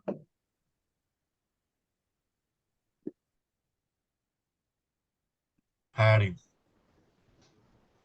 padding, It shows like carpet or vacuum lines or not. yeah, if it's going to show vacuum lines, okay. Themes. Sorry, Jeremy. Themes. I'm not catching that. Themes. Seams. Oh, seams. Okay. High traffic carpet. Okay.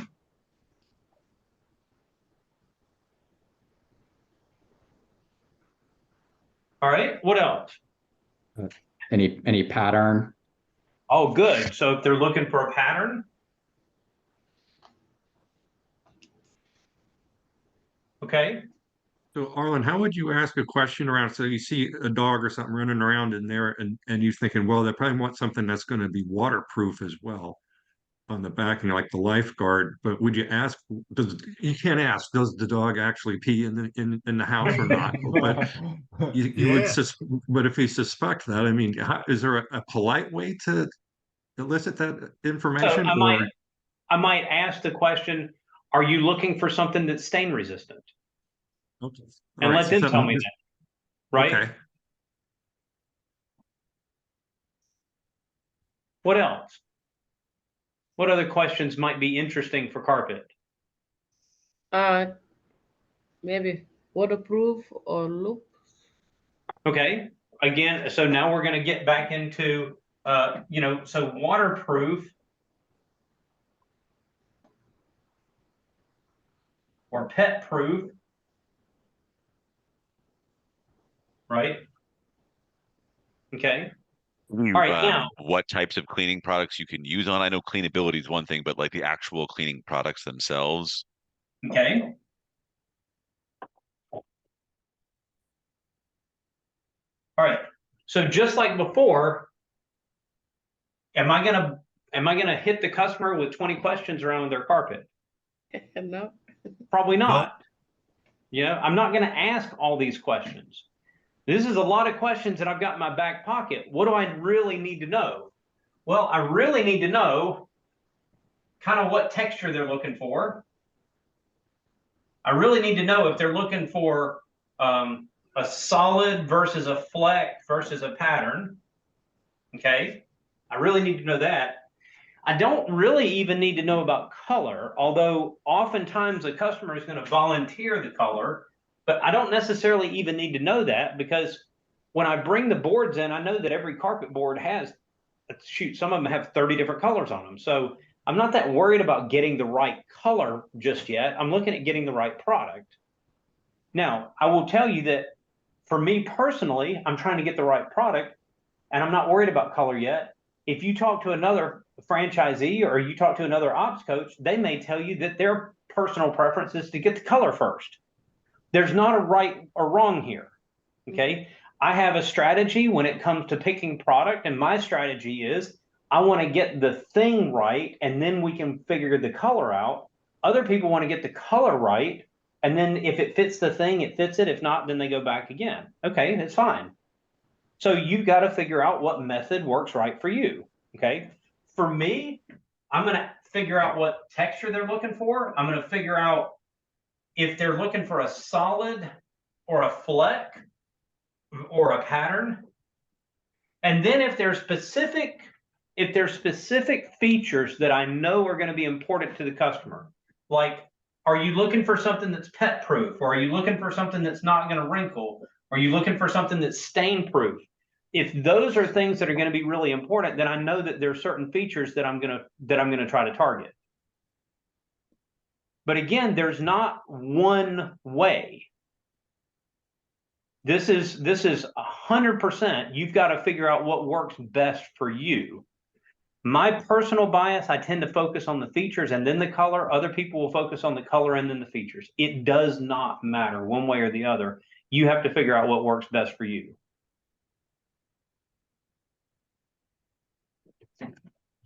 All right, so now, if I have asked, what is it that you're trying to accomplish? What is it about your existing flooring that makes you want to replace it? What is it about, say, hardwood that makes you want it instead of carpet? When the project's complete, cleaned up, and it's all back in, everything's back in place, what's it look like? Are you considering any other projects? And then I pick 2 or 3 of these questions. Are you looking for a particular type of texture? Do you want a solid or more of a fleck? Is there a color family that you want to stay in? Okay, now I have enough information. I should be able to go out to the van and pull 2 or 3 boards.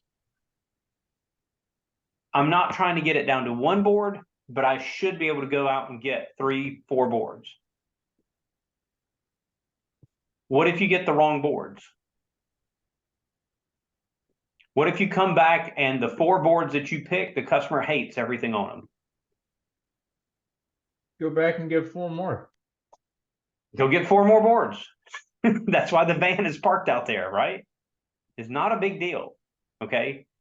I have seen people, especially when we do, so next week, the franchise owners, you guys are going to be in Atlanta with us, and part of what we're going to do next week is we're going to run you through like pretend customer appointments. And I have seen people stand out at the van, staring at the samples. I kid you not, for 50, 55, 60 minutes. I mean, think about this. We're trying to go through a role play. We're trying to run through this. People go out to the van to pull product and literally stand at the van for an hour trying to figure out which board to pull. I would much rather you just pulled, I mean, honestly, I would much rather you just pulled 4 boards at random and came back in the house than to waste an hour standing out there looking at the back of your van. Not just in a mock appointment, but in a real appointment.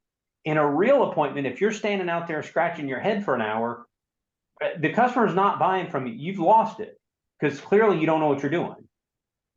You would be a much better served to go out there and pick 4 boards quickly and take them back in the house and start talking about them and go through your company story and everything. And if they say, I hate everything here, great. Now you've got more questions. What is it about this that you hate? What is it that you don't like on this board? And that's going to help you get to the right board. Leo. Oh, you're muted, Leo. Okay, there. Shouldn't somewhere where you ask if they want, if there's a price point? I mean, sometimes we go in and people want just the cheapest thing possible. Maybe they're trying to sell the house. And I'm going through that right now. We put in a price for somebody and they didn't like it because it was too expensive, because all they want is the least expensive one just to make it look nice, because it doesn't really matter. They're selling the house. Wouldn't that be an appropriate type of question to ask at this point in here? So you can. I don't normally coach people to ask for a budget. It's not wrong, and you can certainly do that. The reason I don't typically coach people to ask for a budget is because if you do it wrong, it can hurt you, right? It makes it feel, to the customer, it makes it feel like what you're saying is, okay, give me a number that I have to hit, and I'll make sure that I'm gonna manipulate the tablet to make sure that I get to your number. You tell me that you want to spend $10,000 and I magically show up with something that's $9,980, it looks funny. Okay. Even though what I'm trying to do is I'm trying to hit your budget, it looks like I'm playing games. Now, I have heard, and I really, really like this question. I personally have never used it, but I really like this. I've heard, this is a DA in Ohio that shared this one with me. He said, he asked people, he says, listen, I'm going to go to the van and I'm going to pull samples. Now, when a lot of times when people get married and they go look at wedding dresses, it's not that they don't have a particular number in mind per se, but there's 3 racks. There's a really, really expensive rack of dresses. There's a medium rack of dresses. And then there's a rack of dresses that's on the lower end. I just want to know, which rack are we pulling from? And I kind of like that, you know, in the right context, I like that question because it sort of tells me where you want to go with this project from a general standpoint, not necessarily give me a number that I can hit. So I don't know. You got, again, look, you talk to 100 people, you're going to get 100 different ways of doing it. And it's not that one's right and one's wrong. You have to find out what works for you. Hey, Arlen, how do you answer a question or you know, a situation where a customer says, "Hey, I'd like to come out to the van and take a look at what you have," and they want to kind of rifle through everything themselves. You know, those situations. Oh yeah, you'll have them. And I try to avoid them at all costs. Because if somebody's walking out to the van, we're not selling today. It's too much. It's too overwhelming. So this is all about, you know, and you can tell them, look, I'm trying to save you some time. I can sort of pre-filter what's in the van and bring in the stuff that you've told me you want to look at. And that's exactly what you're doing. You're simply taking the information that they've given you and you're filtering what's in the van so that you're not wasting their time.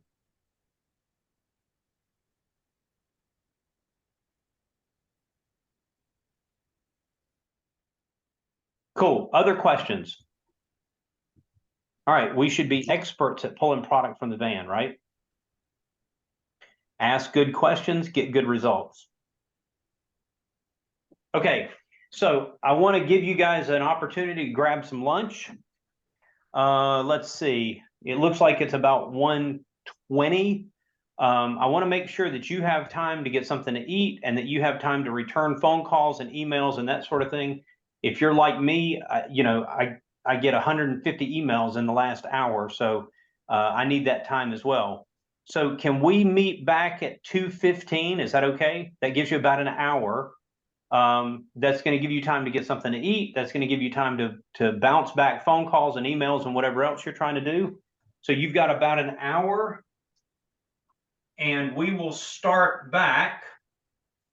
We will start back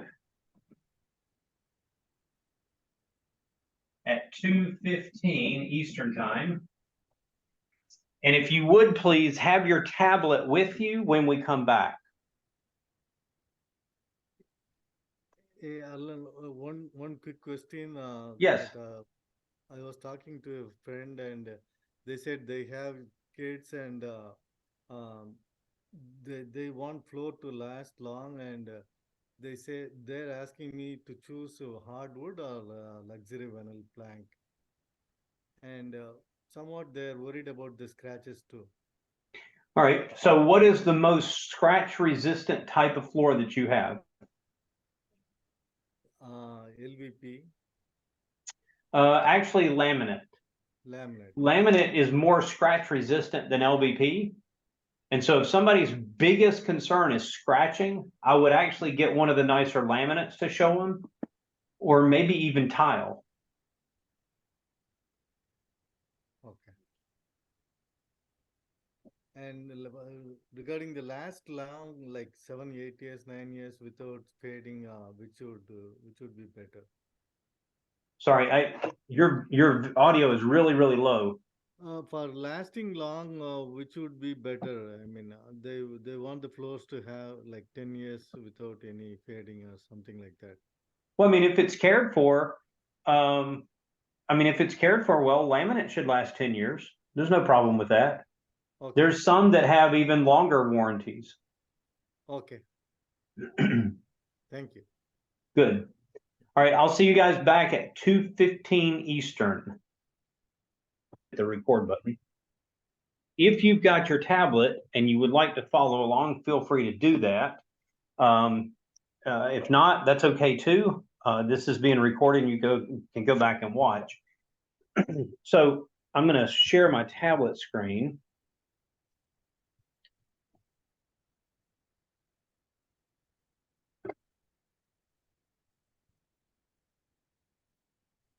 All right, here we go. You should see my tablet at this point. I'm going to go into InspireNet. Now, one thing that I will, one thing that I'm going to share with you about the software in the tablet, this is always being refined.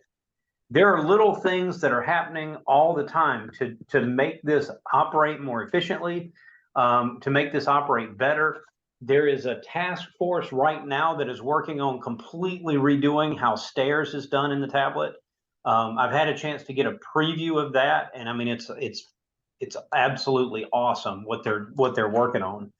I know something that Ryan is trying to get done within the next, I'd say within the next couple of weeks, is to change the way that hard surface freight works so that it's an each instead of a per square foot. So just always watch for those emails that come out from the IT group or that come out directly from Ryan Cheeseman, because there's always updates that are being made. Okay. And sometimes the updates create a bug. All right. Well, if that's the case, you send a little ticket over to support@fciit.com and they can look at it and see what's going on there. So if there's something that's not right, that's okay. Send the ticket in. They actually have a phenomenal developer that he's done more work in the last, this is a fairly new developer for us. I think he's done more work for us in the last 9 months than what I've seen in the last 3 or 4 years combined. So they're really making big strides with this. All right. So I'm just going to create a simple training task. That's great. If this was a real appointment, you guys know you would have all this information in here. Obviously, in the tablet has your transition questions. How long have you been thinking about replacing the floors? Maybe it's been longer than a year. What made you decide to do it today? Well, I'm not doing it today. I'm going to get some other estimates. Great. You can also mark down at the bottom whether or not the customer agreed to make reference list calls. So obviously, you're not reading this from the tablet. You're going through the process. But when you go back out to the van or when you open your tablet up finally, you can mark these things. And that way you can keep track of how many people actually call the reference list versus how many times did I present it, whatever else, right? So there's some statistics that are built in. When you hit next, depending on what objection you chose, you get to see your primary and secondary strategy. Now, I can't shoot the inspection video because I'm on Zoom. I wish I could, but there's a conflict between the tablet when it's on Zoom, so I can't actually shoot one. But obviously, this is where I would shoot my inspection video. And then I'm going to draw a couple of simple rooms here. I'm going to make this very, very easy. So if you want to follow along, I'm just making a, oh, I didn't mean to do that. Let's do a square. I want to make it big enough that we can actually have some fun with it. We'll call this a living room. That's great. If I want to put doors in, I can put doors in. No problem with that. And that's good. I'm good with that. So we've got a living room here, and maybe we make a hallway. By the way, you can choose how you want to do your drawings. For me personally, I don't normally put doors in the hall. So like, let's say that this is my floor plan, and I've just got a living room and a hallway here. And yeah, they would, in real life, there would probably be an opening in this hallway for the living room to dump out into. I don't normally do both. Now, I know that if you have doors in both the hall and in the living room, there's that button that says share door. And if you get them lined up close enough, you can hit the share door button and it'll share them. It's a waste of time, frankly, because all that share door does is, if you put 2 doors in, then the tablet is going to assume you need 2 transition pieces. If you share the door, it takes 1 out. Okay, so then you're back to 1. Well, that's great, and that's a wonderful feature, but you'll spend 20 minutes farting around with the tablet instead of going back in and talking to the customer. So for me, the fastest way to do it is just don't draw the doors in the hallway. Put the doors in the rooms and don't bother with putting them in the hallway. So anyway, you'll find your shortcuts, and that's great. I'm going to hit the space info button. You'll notice, what am I removing? This catches some people once in a while. So if I scroll, right, there is a scroll here. If I scroll down at the bottom, I get removal in hallway of glue down carpet, right? Well, let's say I'm just removing normal carpet, but I have had people tell me that they can't find this removal and haul away of glue down carpet. It's there, it's hiding because you have to scroll. Furniture move, I'm happy with the standard furniture move. That's okay. And subfloor, I'm going to leave it as plywood. I'm happy there. Good stuff. Okay. So I want to go here. And we're going to build a couple of options. We're going to build several options here. How would you want to strategize different options? So I really want to lean hard into this step 2 and what it's going to look like when we get to the tablet here. So let's say that I've told you that I have carpet in the living room and the hallway, and I want, I want hardwood here. Okay. And what do you want your hardwood to look like? Well, a wider plank, something that looks kind of rustic, nothing glossy. Do you think you can find something in the van that looks kind of like that? A wider plank, something that looks kind of rustic, not too shiny. Does that give you enough to go find something? Yep. Yeah, probably so. Okay, probably so.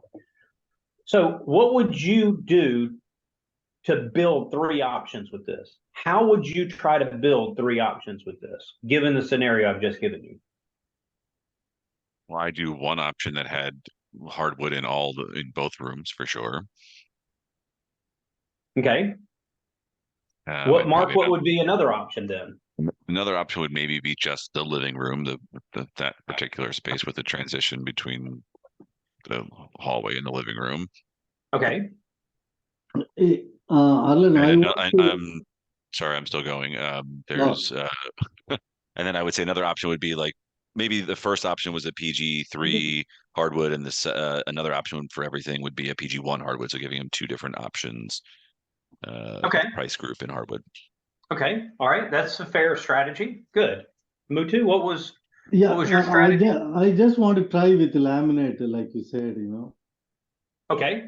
So a laminate could work, right? I mean, I said hardwood, but maybe what I'm looking for is something that looks like wood.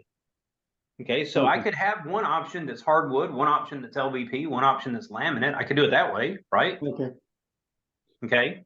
Thank you. I'd put a third one in the middle, would be LVP. Go from hardwood to LVP and then laminate. Sure. Yep. Absolutely. I could do it that way. What else could I do here to come up with 3 different options? Add a rug. Oh, I like that, Zach. Add a rug. Okay. So option 1, I might have a rug that's put in there. Okay. I love adding a rug because maybe the customer falls in love with the floor, but if I've added like a $2,000 custom area rug, then when I get to the end and the customer says, look, I'm just never paying that much for this floor. Hey, no problem. Look, I tell you what we'll do. Let's keep your hardwood floor, but let's just ditch the area rug. You can find a rug at Walmart, no problem with that. And let's see what that does. Now you don't have to go get different boards. You have the same boards. The customer is falling in love with the product once. I like that. For me personally, I love adding scope rather than having to go back and redo boards again.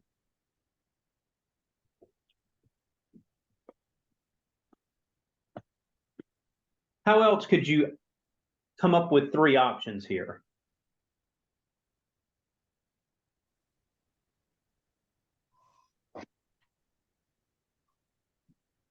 So one of the things I used to do, Arlen, was obviously they're asking for hardwood. So one of the quotes, I would obviously show what that cost would look like as far as hardwood. The second thing mixed in there is you have different grades of hardwood. You have PG1, PG2, PG3. The other thing that's on my mind is sometimes we actually showed them what it would look like in carpet, all of that together. And the third one, I might look at laminate. Basically what I'm saying is sometimes I would show them 3 different products. I would obviously quote them on what they wanted, but by showing them other products, as far as depending if it made sense on the rooms, you could also help them understand and confirm the cost of flooring. Good. Okay. All right. So let's, just for fun, let's build a couple of options here, right? So I'm going to pick these 2. I'm going to hit set install info, and I'm going to stick with hardwood. And because this is a plywood subfloor, I'm quite happy to do a nail staple. Now, one option is going to be to install quarter round to the existing baseboard. So more than likely, if I'm pulling carpet out, there's probably baseboards on the wall today, but nothing else. So I could just install the carpet. I mean, I could just install the hardwood with the existing baseboards and then put a quarter round or a shoe molding to cover the gap.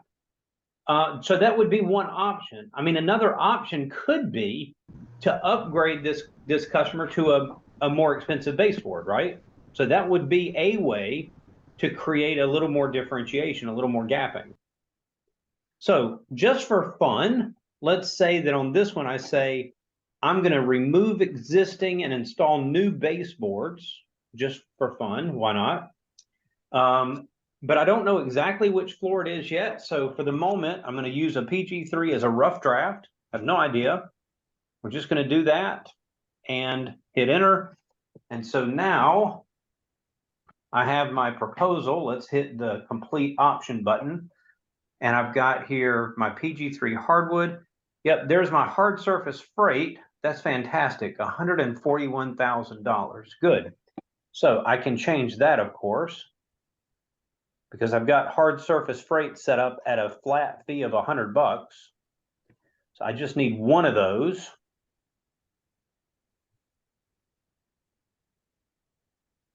Okay, so hard surface freight now is $200. That makes sense.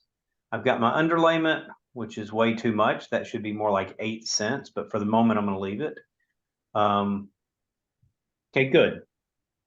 If I wanted to add an area rug to this, I could easily do that. I could come in here and down here at the bottom where it says general line items, I could click the little plus button and I could search for an area rug. Now you have area rugs from a company called Norrison. Some of you, the new folks are not going to have a CTAC account.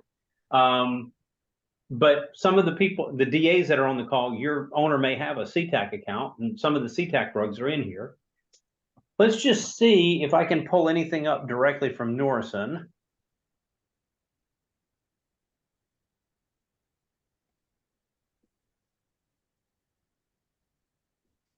Oh yeah, I got all kinds of stuff, okay?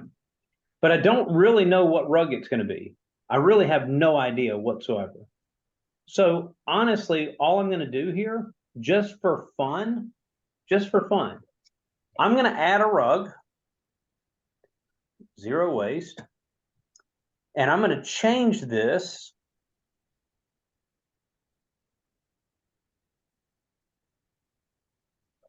area rug. And to be honest, I have no idea what this is going to cost me yet. So I'm going to put this in at, I don't know, $1,000 cost. Why not? Okay. And what that does is that gives me like it sort of gives me a little budget. So when we pick out an area rug, I know that I've got about $1,000 in there for the rug cost. If I'm looking at the rugs and the rugs are more than that, less than that, I can come back and make the change. It's no problem, but at least now I've got a starting point. All right, good. So I have one option, and I'm going to create more options. In this first option, I have hardwood in 2 rooms with new baseboards and an area rug. I like making a change at the top so that I remind myself what this is. So this is hardwood,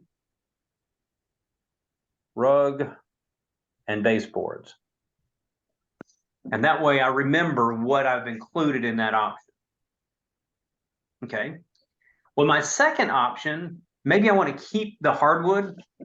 So maybe my second option, I'm just going to copy the first option. So right below that box, you see the little copy button. I'm going to hit the copy button. And now I have 2 that are exactly the same. But now when I go into complete option, in this one, actually I need to go back. Oh, crap. I don't know why it does that. That's a new inconvenience. All right, so from here, I'm going to change my trim option here. So I'm going to now hit this for both of these items. I'm going to now hit the set install button. And instead of doing new baseboards, now I really will just do quarter round. So remove existing and install new quarter round. That's fine. This is now going to reset everything, which I'm okay with. And see, it's $152,000 again, so that's fine. So let's complete option. And I can make my change to the freight real quick. So change the freight. So that's just one. And hit enter. And I'm going to get rid of this area rug. So let's change this down here and delete it. Good. So I have two. All right, I got to talk to Ryan about that. That's annoying. When I hit the back button, it throws me all the way back out. Okay, so now with this one, option 2 is hardwood and quarter round. But there is no rug in that one. So what do you think about that gap? I showed the customer a price of $14,000. I show them a price of $11,000. What do you think? Good gap? Yep, good gap. You got at least 20% there. Yeah, that seems like a pretty good gap. And see, if I have to go from option 1 to option 2, I don't have to redo the floor. In other words, when they've decided that this is the hardwood that they love, I don't have to play with the floor again. All I have to do is say, I've got another option for you. Instead of replacing the baseboards, we can put quarter round in, and you can go buy an area rug wherever. We'll just take that completely out. Now, those two things took, $3,000 off of this. And that's, to me, I love doing it that way because now I don't have to get the customer to fall in love with another product. But maybe for my third option, I don't know. Maybe the third option, I go to a laminate. Who knows? I mean, you could do an LVP. We can throw that one in there. So we can select both rooms, set install info. This time I'm going to do a luxury vinyl plank. And I'm just going to install quarter round to the existing base, but I don't need, and this catches so many people, I don't need that 1/4 inch plywood. I don't need it because this is going to be a rigid luxury vinyl plank. So I don't need that. And I'm just going to pick, for the moment, I don't know what we're going to pick exactly. I'm just going to pick a PG3, find the floated version, hit enter. I'll have to fix the freight again. I'm not worried. Complete option. And I just make a quick adjustment to change the freight.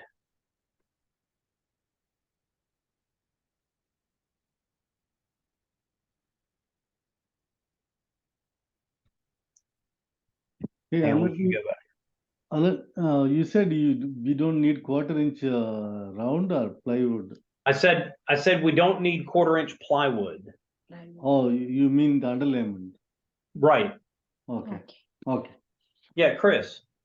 Hey, Arlen, one of the first jobs that I pitched here, it was just one single room, one single bedroom in the closet. But the mistake that I made was there was carpet in there and he wanted LVP, and he wanted LVP in the rest of his house eventually, but only this one bedroom because they had a baby coming. And so what I didn't do was kind of what you just said there about the plywood, because now all of a sudden the height of everything was much lower, going from the carpet and the padding down to just the LVP. And so it would have added a lot of cost. That's what we ended up having to go back in there. We had to rip it all out and put in 1/2 inch plywood and then put the LVP on it because the closet doors became like 1.5 inches of a gap underneath. Okay. So this is one of those things that you've got to decide which is the better way to do this. Is it better to build up a bunch of plywood to fill in that gap, or is it better to figure out how to fill the gap some kind of way, right? And I get on all these different installer profile pages and in Facebook pages and all this stuff. And there's 100 different ways to deal with that gap that happens. That's not unique, right? That's very common when somebody pulls a carpet out and then they're having to build it back up with something. Putting plywood everywhere is very expensive. Right. I've read where people have literally put Bondo and then sanded the Bondo down. I've seen where people have done plinth blocks. I don't know if you're familiar with plinth blocks, but a plinth block is a way to cover the outside of the door casing, and then maybe Bondo or caulk or something to cover right under the door jamb. But there's a lot of different ways to address that gap. You got to decide with your installer and with your local branch, how do we deal with those gaps when they happen? Or do we just always build it back up with plywood? And there's no problem with building it back up with plywood. It's just expensive. Yeah, and the other way to do it is with the trim. You know, if you could put quarter round when you're finished, but that brings in a lot of other. I'm not trying to make this conversation too complicated, but it's just everything you do leads to something else, you know? Oh yeah, everything you do leads to something else. Good. So when All right. when you're in the home and you're quoting it for the first time, and if you don't know anything about flooring, how do you know you're not going to eat it on the, when you're going to install it, you don't have enough? That's called tuition payments. I don't want to do that. I mean, the reality is there's no way that you're gonna. We could train for the next 2 years and we're not going to cover every possible scenario. So there's going to be places where you talk to your installer and say, what can we do here? You know, what's the least expensive way to get out of this right now? And honestly, those like little, I'll show you what I'm talking about if you guys aren't familiar with the terminology. Go ahead, John. I was gonna ask, did the homeowner in that case just not just want to use a reducer, knowing that one day they're gonna rip out what's in the hallway and it'll be even one day? Yeah, what we ended up, because you're right, the idea initially was to put that floor in that bedroom with the intention of going out into the hallway and into the rest of the house, Right. you know, after the baby was born and, after 6 months after that or whatever. So yeah, you're right, that would have been a good way to do it but anyway, long story short is, we ended up building up the floor and doing what we were supposed to do in the first place.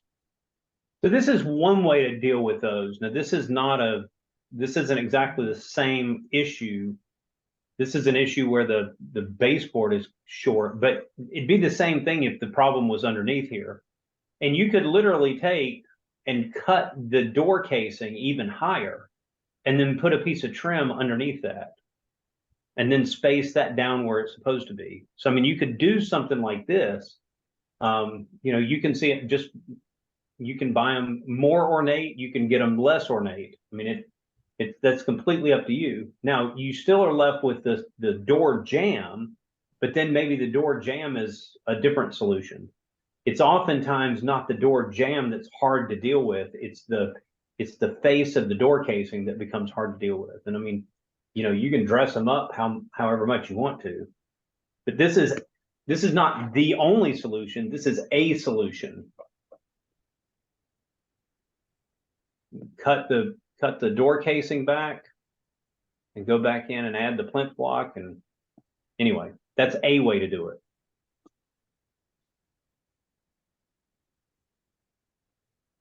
Okay, let's get back to the tablet here.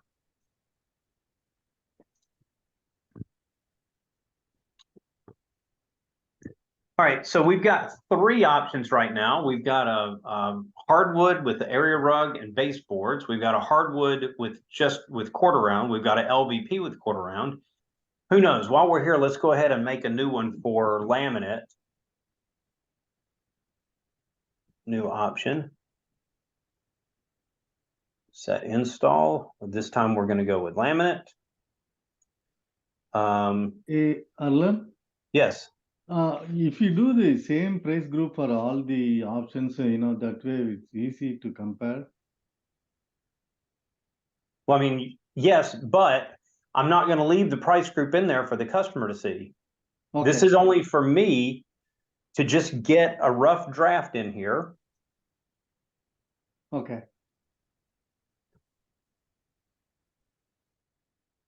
So let's fix this freight number again.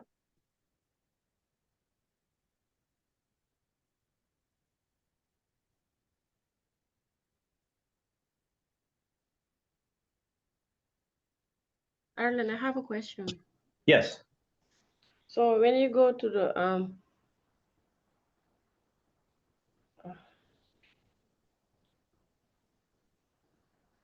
after you select the hardwood and then where you change like the thread, how you gonna know which one we're changing? I know we're changing the thread to 1.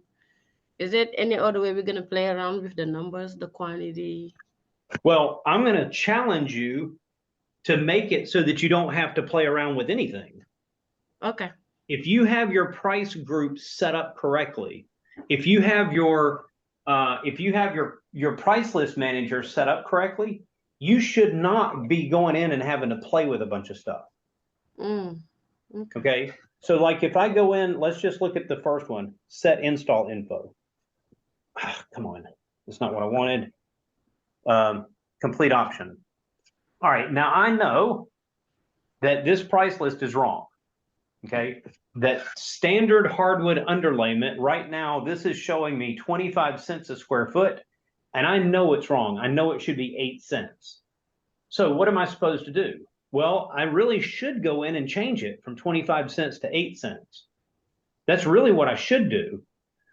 But the minute I get back to the office, I need to go into my price list manager and change it there so that I'm not putting myself in a position where I'm having to make a bunch of different changes. You should set your tablet up. You should set your price list up so that you don't have to go in and make a bunch of changes.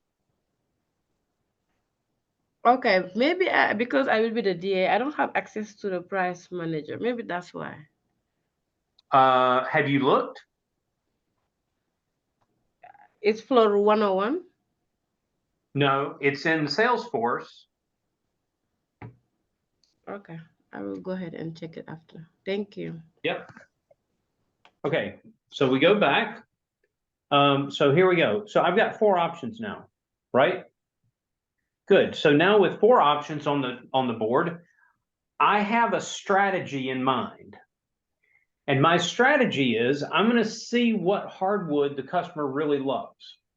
And once I've picked a hardwood that they really, really love, that is actually going to get me my first 2 options. Because my first option is the hardwood with an area rug and baseboards. And the second option is now going to be the same hardwood, exactly the same hardwood, but now we'll just do quarter round and no area rug. And I like that because then I don't have to convince the customer that it's, we have to go find a different product. So once I'm happy with where I'm at, I continue to the presentation. I've gone out to the van now. I've picked some boards. I come back into the home. I give the customer the company story, the whole 9 yards, and I'm getting ready. And now we're picking product. So the customer says, this is the board that I absolutely love. This is the one. It's perfect. And we picked a color and everything. So just before, so now we're in step 7, the pre-close. I look at the customer says, this is the product that I love. This is perfect. This is absolutely it. I love it. Okay. I'm going to ask the customer, do you have any other questions about what we would do or how we would do it? Anything about the project itself? And the customer normally asks, well, how long will this take? Or, maybe they ask a question about where you're going to put the furniture. Who knows? They'll ask some kind of question. Good. So then it gives me time while I'm answering their question, it gives me time to put the exact product into the proposal. So what am I going to do? I simply come back to here. I hit complete option. And down at the bottom of this section, the 4th icon over are the little crisscrossing arrows. I hit the little crisscrossing arrows, and now instead of PG3, I'm going to actually pick the exact board. So this one is called Lakeway. And let's say I'm picking Lakeway Fireside. And you'll notice that everything else stayed the same. And this is why I don't want to make a bunch of changes. Good. By the way, we're still talking to the customer. I can make the same change to this one, set in complete option, because both of these had exactly the same product. So I can pick my Lakeway Fireside for this one as well. Good stuff. Go back. And now I can jump back ahead to the end of the company story. Okay. Now, let's go back for just a second. I have not changed the LBP one yet. Why have I not changed the LBP one yet?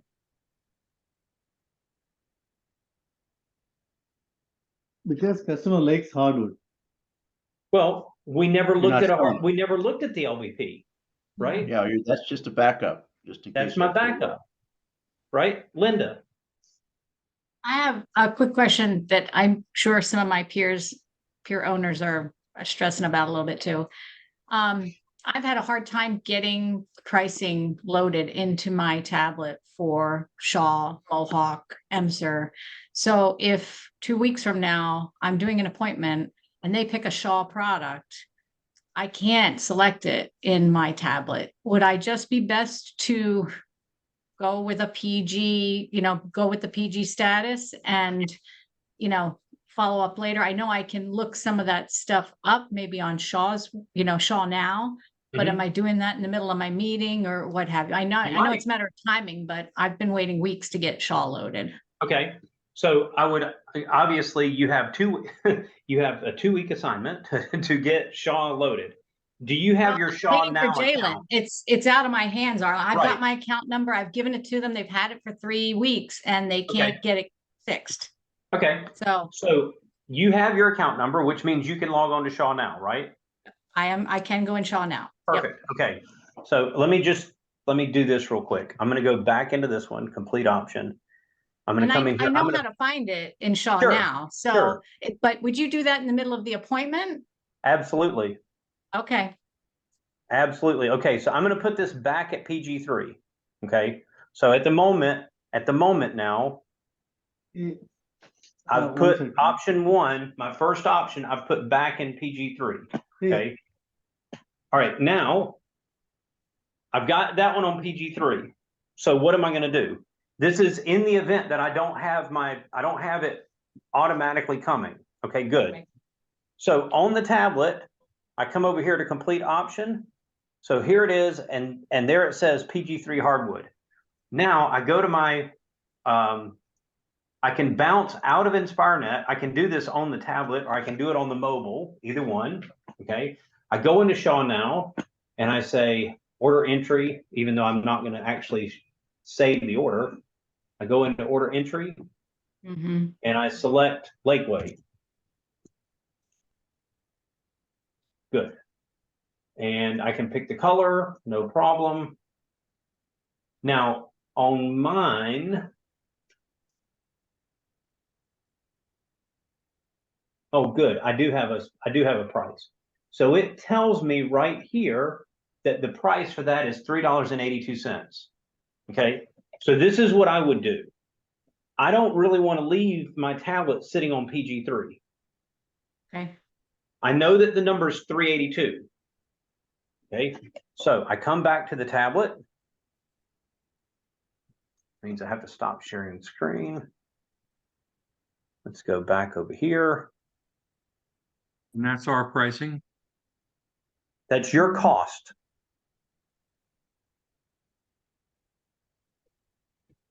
Okay, so now let's get back into InspireNet. Into InspireNet Mobile. All right. So in the event that I don't actually have Shaw loaded yet, it's not a problem. I can hit my little change symbol. I can come up here where it says PG3 hardwood, and I'm gonna delete that out. I'm gonna put Shaw Lakeway. And I can come over to the price. Change what the is price. my cost? My cost is $3.82. Now, is that efficient? No, it's not efficient, Right. but it's accurate and I can get it done. Okay. So now what do I have? It says PG3 hardwood, but I've put the name as Shaw Lakeway and I've put the correct cost in here. So if I go back, now my price for this first option actually makes sense. Okay. And you're going to have that not only with Shaw, Linda, let's say that you get your Shaw pricing loaded, which means that now you have some tile in there. Okay. Right now, you probably don't have any tile in there. Nope. You go to a local tile shop. You haven't set the tile up in your price list yet, but here's this tile and it's $4 a square foot. Pick any random tile in the van, just put it in there and then change the description and change the price. It's not efficient, but it works. Okay. Got it. Thank you. Yep. Carla. Hey, Arlen. Oh, sorry. Go ahead. Yes, thank you. So because we had the same issue with another vendor, but so for Canadians, is the portal going to show the price in Canadian dollars? Yes. Okay, got it. Yep. Where's Mark? There he is. So why don't we have any tile in here? I mean, I know Emser, if you don't have an account yet, they're EDI, they're not going to do it. But like Doll Tile, why does that not show up?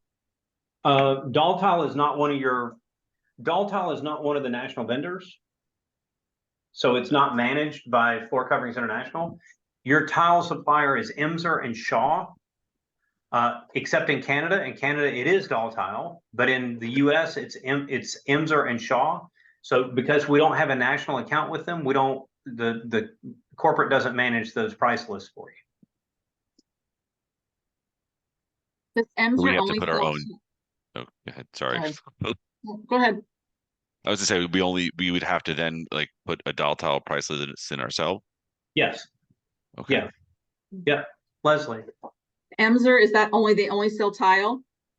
Emser only does tile. Okay.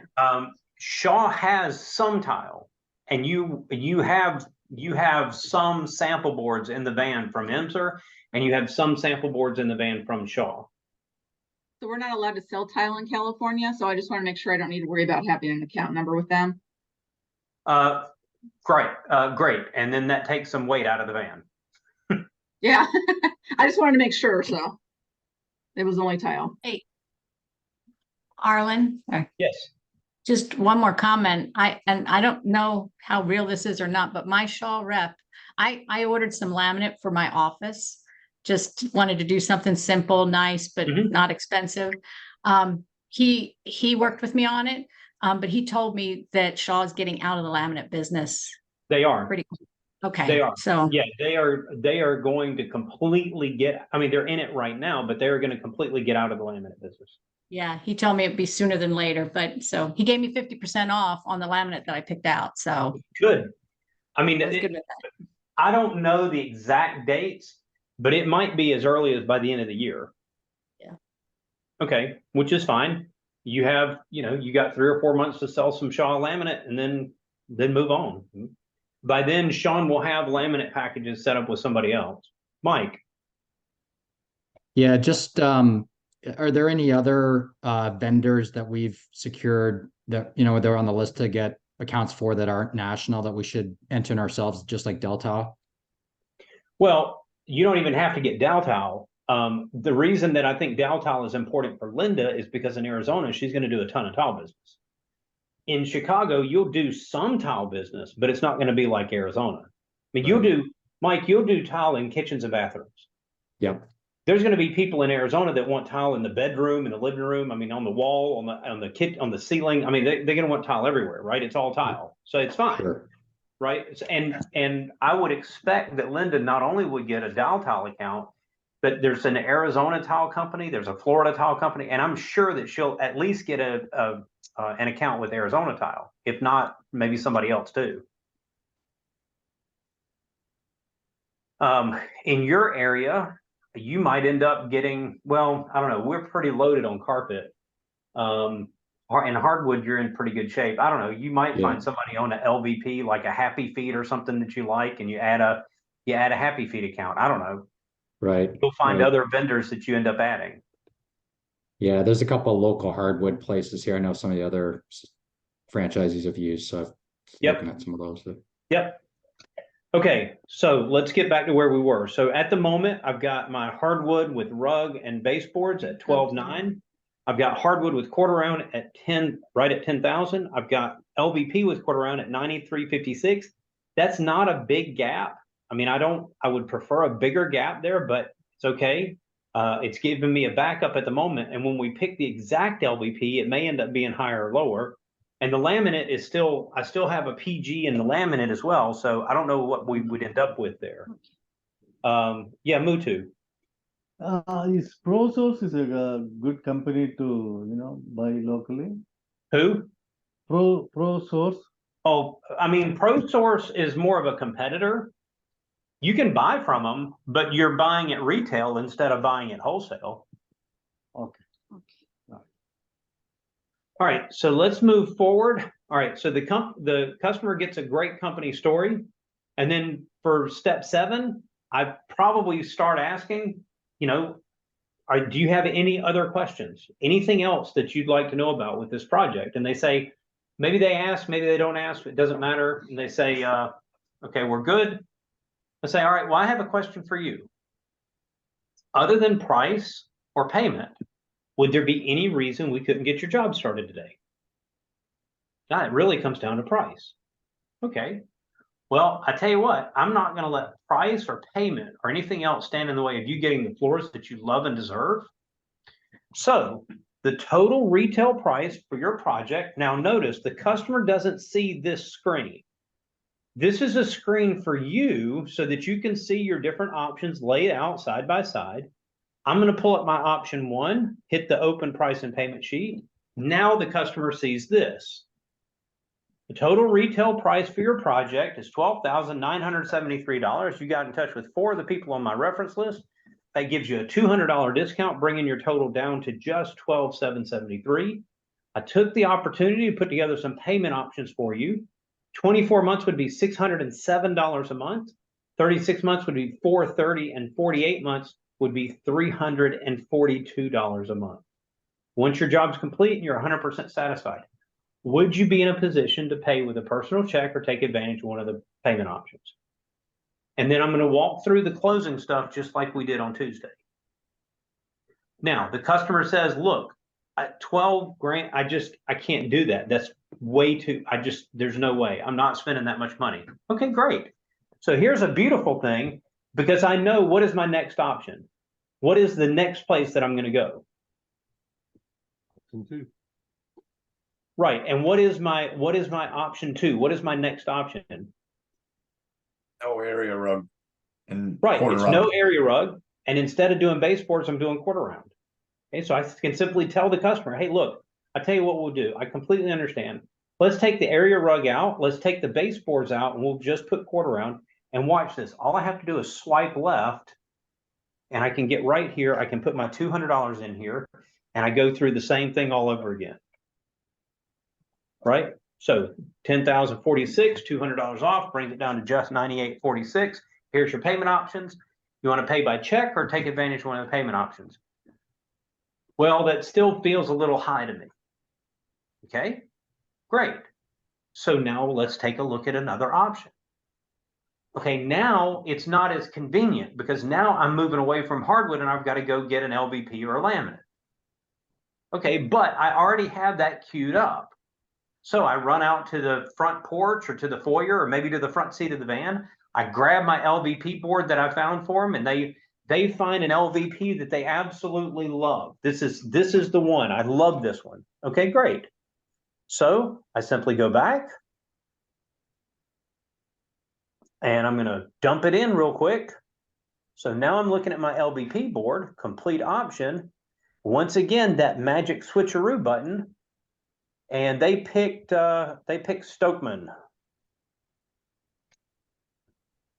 It's a good LVP board. And let's say they picked the cinnamon walnut. Perfect. Okay, so now I've got that built in. And I can fast forward, okay, So with the Stokeman, the total price for your project is $7,267. So see, I don't know exactly what it's going to be until I plug the exact product in. The PGs they're a wonderful thing for training, but even better, they're a wonderful thing for just holding a placeholder until I know the exact product name to put in. But I always want to put the exact product. I mean, this one dropped by almost $2,000. I don't want to overcharge the customer by $2,000. And I certainly don't want to undercharge them by $2,000. I mean, honestly, I don't mind if I'm plus or minus a couple $100. That doesn't bother me. But $2 or a couple $1,000, that bothers me. So this is the way that I suggest you go through it. Put in the PGs at the beginning. That way, when you get to step 7 and you're doing the pre-close, it's very fast. And the customer's not waiting for you to put together a proposal. All you're doing is going back and swapping a product out. And it makes this a very, very fast process for the customer. Questions about that method, how you do it. We're going to move forward from here.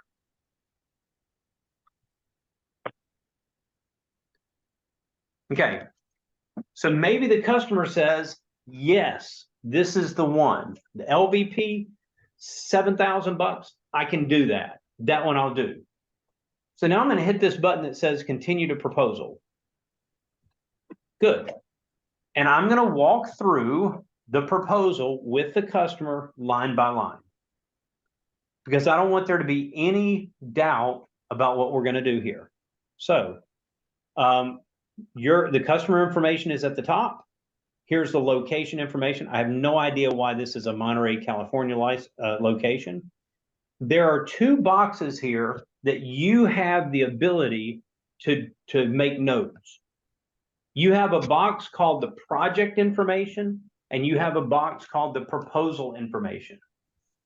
The difference between these, if you put something in the project information, it automatically copies to all of the other options. Project information copies to all of the options. Proposal information is specific to this option only. Okay, so it might be that for project information, maybe there is a gate code.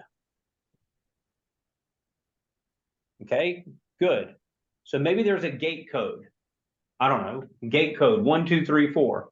Maybe there's some other information. So does it matter if it's LVP or hardwood or carpet for that matter for the gate code? No, it doesn't. It's the same gate code no matter what we pick. So that project information it covers all of them. But proposal information, maybe this is now very specific to this proposal.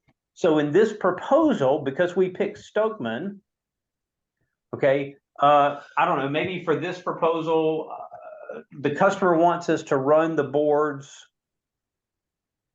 front to back. Normally, you don't get into that level of detail, but whatever, it's fine. Maybe they made a specific point that they want the boards running from the front of the house to the back of the house. Okay, great. Project information copies to all of them. Proposal information is this option only. And then I'm going to walk through this with the customer. Okay. Now this sheet is what's called the worksheet. You can see it at the top. You can make changes to the project information and proposal information. You really can't make changes to anything else here. It's just those 2 boxes. And then at the bottom, you can insert your down payment information. So maybe, you like to keep the math simple. For the down payment, we're just going to do we'll do a $3,500 down payment. That's great. Okay. And then I've got my balance amount, continue to the proposal. So here is my actual proposal.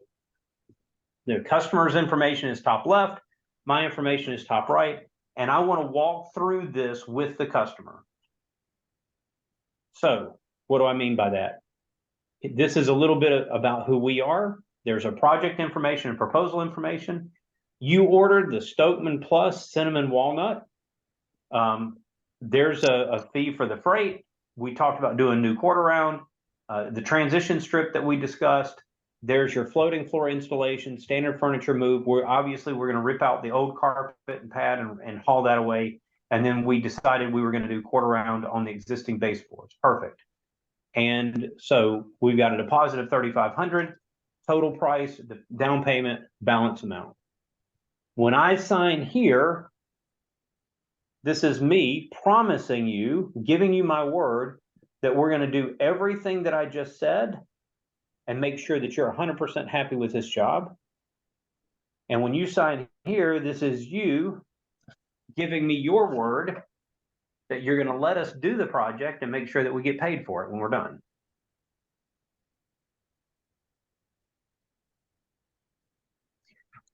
I personally would never have somebody sign the tablet if I didn't walk them through what was on the proposal line by line. I want there to be 100% clarity of what we're doing. I want everybody to be, yep, this is what it is. This is what it is. This is what it is. Everybody's happy with the details. Everybody's happy that the down payment's there. Everybody's happy, happy, happy. And then at the bottom of this, I can email the proposal to the customer directly from the tablet. I don't have to wait until I get back to the office to do that. I might have to wait until I get into Wi-Fi for it to actually send, but I don't have to wait to get to the office to trigger the send. Hey, Arlen, if Yes. you can scroll up a little, what's your perspective on showing the customer the line item pricing? I don't. This is not a cafeteria. This is a price for the whole meal. Do Okay, other because I could take- franchisees have a different? The person I'm buying from puts the price on. I'm just trying Well, to. okay. So a couple of things that I'll say about that. First of all, you can't add that if you're sending it from the tablet. The tablet doesn't put the line item detail, which means that John East is always sending the proposal from Salesforce. Well, that adds a layer of inefficiency that I really don't want to build in. Now, by exception, if somebody says, look, I need this for an insurance company, so I need the line item detail, fine, then I'll do it.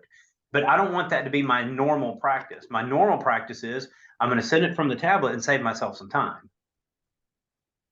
Got it. Thanks. The other thing that you'll find is if you start detailing it out line by line, you might have a heck of a price. This is a beautiful price. My gosh, $7,000 to do this house. Nobody's even come close to that. But you've got, for whatever reason, you've got $3 a foot for quarter round. And the customer hones in on that. And it's like, well, you must be gypping me. You're ripping me off because I know that quarter round doesn't cost $3 a foot. And now you lose a deal because of some stupid little thing instead of looking at the total picture. Hey, Arlen, How would you handle a situation where somebody just comes back and says, how can we work this down? And you like say, well, you can move the furniture yourself or this or that. I mean, don't you have to disclose in that point? Okay, well, yeah, I mean, if that's the case, then we haven't signed the tablet yet, right? Oops. No, We haven't right. signed the tablet yet. Okay, so let me open up one of these that we haven't signed yet. So Mike says, well, I'm happy with this. I'm happy with this 9,800, but is there anything you can do to make this cheaper? Well, sure. You seem like a pretty handy guy. Would you want to remove the carpet yourself and move your own furniture? We could take some money off for that, right? Okay, great. So now I turn the tablet back to me. I turn it back to me. And I come back to here. Now, I don't like messing with the options that I've created. I want to create a copy and mess with the copy. So I'm going to take this $9,800 one and I'm going to copy it. Okay, now I've got this option over here, which now has no furniture move. Okay, or whatever, right? You can name it whatever you want to name it. I'm going to go in here, complete option. And I'm going to hit my little pencil. And let's see, what are we going to take out? We're going to take out the moving of the furniture. And we're going to take out the removal and haul away of carpet. Let's see. You're pretty handy. Do you want to handle your own quarter round after we're done? You want to install that yourself? Sure. So you can buy the quarter round, you can pick that stuff up at Home Depot, so you can handle that. And you can install your own trim after we're done. So let's see, where is that? Good. So I'm gonna take that line off as well. Good, perfect. And hit my check mark and all those go away. So now At this point, though, I've got at this another point, though, option. you're in the menu mode. And someone's gonna say, oh, let me look at the menu. Well, no, I don't turn the tablet to them. I keep the tablet focused on me at that point. So then I'm here and so then I can pull this option up and say, okay, the total price to do it that way, if you wanted to move the furniture and you want to do that stuff yourself, instead of being at, let's see, where were we before? We were at 98.46 with your discount. Great, 98.46. And if you do the furniture yourself, you'd be down at 90.32. All right, well, suppose I'm a difficult customer and I say, well, look, I can see you're looking at a menu. Yep. What are some other choices that I could have that I could do this myself and bring the cost down? Okay. And make this, I'm happy make to sure tell I you get that the right product. I'm happy I to want to tell get the you right that product and verbally. installation. So, Mike, I'm happy to tell you that verbally, but at no point in time am I going to turn the tablet around so that you can see the details behind it. And frankly, there is no one that's going to do that. No competitor of yours, nobody. I mean, that has your margin on it, that has everything on it. Well, yeah. Right. That's what I'm trying to get out of, is to make sure I'm not in the position of having to like show the menu. Yep. And you won't, if you keep control of your appointment, you won't.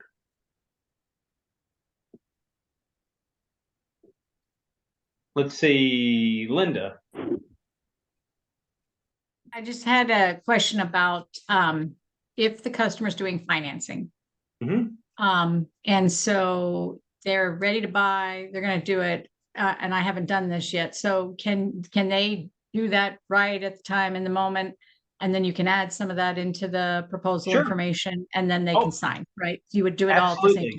Yep. Okay. So from this screen, I could actually pick, let's say they chose the 40, they're going to do, I don't know, they're going to do $2,000 as a down payment, and they're picking 48 months. That's great. When I continue to the proposal, you'll see down here at the bottom that it has that 48-month. It's got my $2,000 down payment, 48-month. And then on your phone, normally people do it on their phone. You go through the app with the customer and it actually comes back even better. It actually comes back at 10.99. Good for you. Okay. And you can plug that in if you want to. Okay. Scott. Oh, Scott's coming in the waiting room.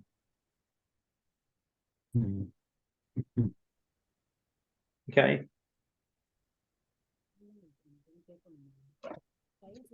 All right. Other questions? This is good.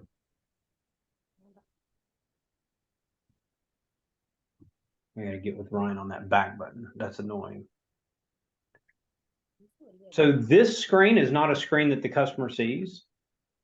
My details here, the customer doesn't get to see all this either, but I'm quite happy to tell the customer, hey, look, if you wanted to, if you wanted to bring your own underlayment, okay, well, I can save you a little over $300 for that, or this or this or this. I mean, that's fine. And now, if the customer absolutely they have to have, for whatever reason, they absolutely have to have the line item detail, I can provide that from Salesforce, but it means I have to sync my tablet first. The tablet will not give you the line item detail. The tablet will give you exactly what you see here. So we'll pick this one up. The tablet's going to give you this. Go to the proposal, and you're going to see these are the line items, but it's not going to put any numbers beside that.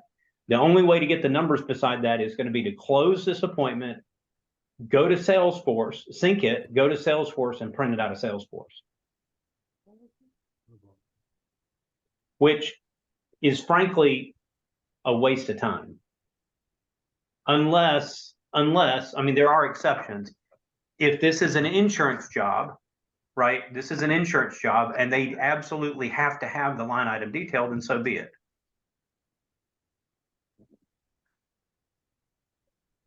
But I like to, I don't know, you guys will use your own metaphors. I like to use the cafeteria metaphor. I also like to use the mixed drink metaphor. If you knew how much you were being charged for the, you know, for the mixer in a Long Island iced tea, you'd probably never order one again. You know, you buy an $11 or $12 mixed drink and you start backing up and figure out, okay, well, how much is the Coca-Cola in that? Well, shoot, that's a ton of money for Coke. What is this?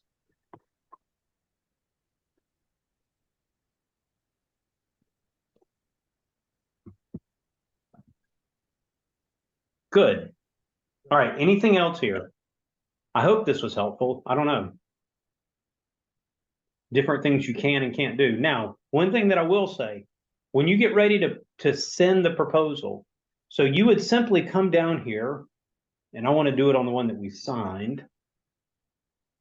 So let me just go back for a second to the one that we signed.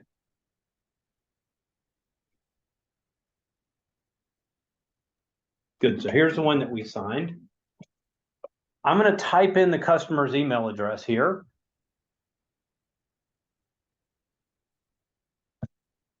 And I'm going to push send. Now, the tablet gives you the option of selecting as many of these proposals as you want it to. Okay. So like if you didn't land the job and the customer wants you to send, you know, 2 proposals to them, that's fine. You can, you know, click the ones you want and hit next. And it's going to generate the PDF. That's great. And I'm going to hit the button down here that says send. All right. So how do I want to send it? Well, I want to send it in Outlook. So I'm going into Outlook. I'm going to send it in Outlook. This looks like it's going to send. Now, I would strongly suggest that in Outlook, you go in and create a signature line. I don't have one, but this looks like it's going to send. I'm going to hit the send button, and hopefully it actually sent it. But here's a caution for you. The only way that works is if you are actually logged into Microsoft Outlook on your tablet. So I'm looking on my other screen to see. Yes, it did come in. So that means I'm actually logged in to my Outlook. So if I come over here, I can see that my first one is right there, proposal from Floor Coverings International, and I can open this guy up. And here's the proposal. The caution here is that once in a while, your tablet, Microsoft Outlook will log you out, and that looks just like it did on the tablet, except that now it's got the additional terms and conditions here at the and the 3-day right to cancel. And this is all changed, like as of who knows when. All right, so this is only going to send if you're logged into Microsoft Outlook on your tablet. The difficulty is every now and then, Microsoft Outlook will log you out on the tablet, and you don't recognize that you're logged out. So always follow back up with the customer to make sure that they actually got the proposal. Now, Arlen, the other part, you got to be on Wi-Fi. Is this the only part of the process you need to be on Wi-Fi for? This and the seaming diagram. If you run the seaming diagram for carpet, it has to be connected to Wi-Fi. Got it. And both of those will work if you just hotspot your phone. So that's simple enough to do, but yes, you need to be on Wi-Fi for those 2 functions.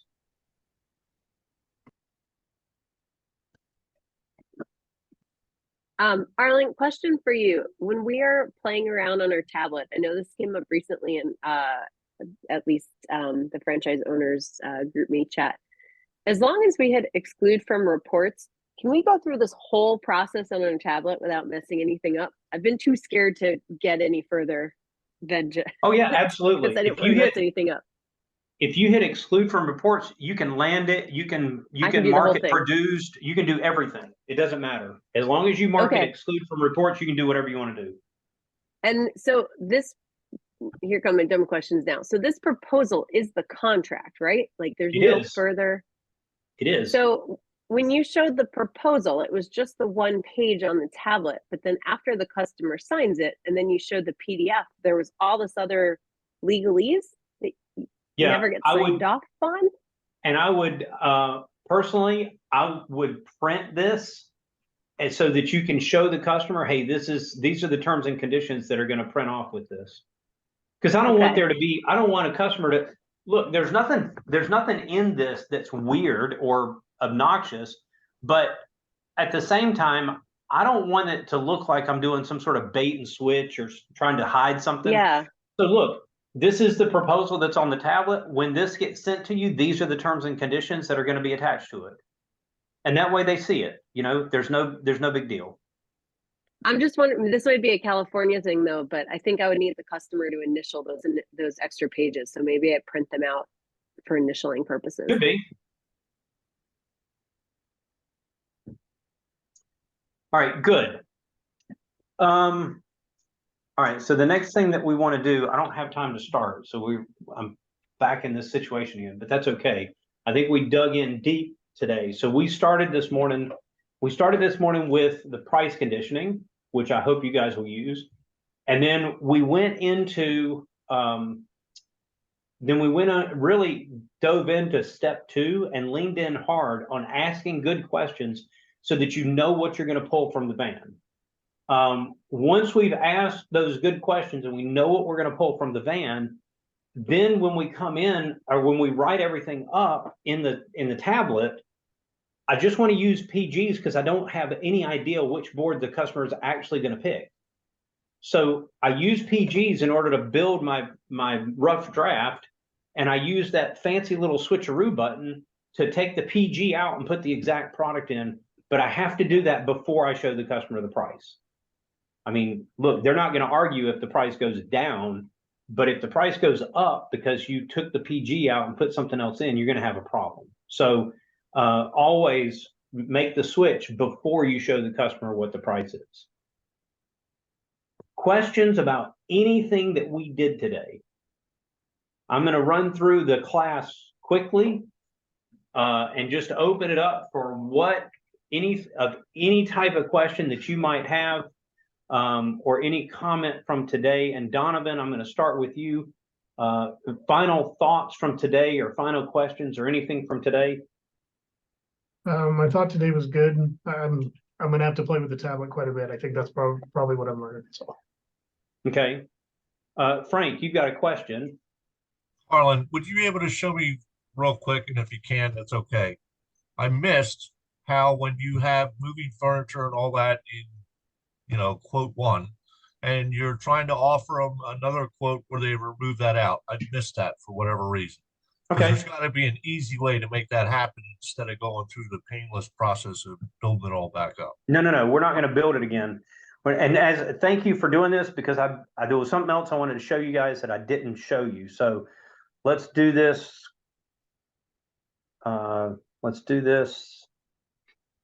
Get back into the tablet here. Okay, good. All right, so let's get. All right, so from right here, let's take this option, hardwood quarter round. Okay, I want to take this hardwood quarter round option. Yeah. And let's just say that I'm going to take the furniture move out. Yeah. Okay, so I don't really want to mess with this one because if the customer comes back and says, well, no, you guys go ahead and move the furniture, I don't want to have to build it back in. So I don't like messing with my original. I like messing with a copy. Okay, so I'm gonna copy it. Well, on the screen, you'll see it says hardwood and quarter round, and then there's a trash can, and right beside the trash can, there's a copy button. So I'm gonna hit the copy button. And it's very, very fast. Now it's copied. Yeah. So if I scroll over to the right, now I see it's called option 1. I'm gonna make this my hardwood copy so that I know what I'm looking at. Okay, here's my hardwood copy. Yeah. Now, all I'm gonna do to take the furniture move out, I'm highlighted on that hardwood copy button. I'm gonna hit the button that says complete option at the bottom of the tablet. I hit complete option. Down at the bottom of this, there's the plus, the folder, the pencil, the switcheroo button. I'm gonna hit the pencil. Okay, now with the pencil, I can start making edits. Well, what's the edit I want to make?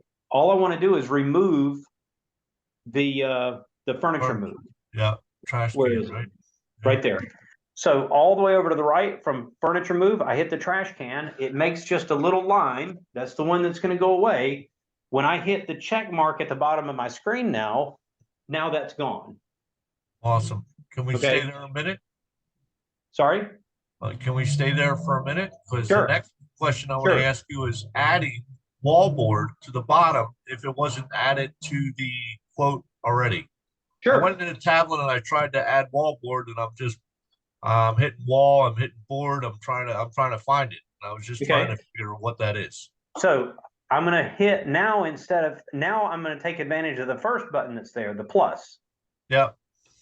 Okay. And I hit plus. So product type, what is it under? Sometimes this is the hardest thing, but actually I think now it's set up that it doesn't really matter. You can leave it blank and you can come over here and search. And I think it's called baseboards in the tablet instead of wallboard. So I'm just going to search for base. And there's all sorts of baseboards. So this is going to be fun. I just want a basic baseboard. Yep. Yeah. But you answered my question as far as just keywords to search for when you're trying to add stuff onto it, if that makes sense. yeah. So this is probably under general accessories. Oh yeah. So look, I've got all sorts of baseboards. I have a local price list for baseboards. And in that I've got a 5-inch baseboard that I can pick. Or if I want the SKU that says baseboard 001 and the one at the top that says base 05, those I've got in a local price list. The MOB, that's in my mobile accessories and labor price list. So that's the generic baseboard one. But if I wanted to, I could pick that one and add it in. Amount, same as product, sure. Okay. Oh, add nice. it in. Nice. No, wait. Awesome. Okay. Thank you. Now, here's another little trick. Okay. Let's say, and it's not as impressive.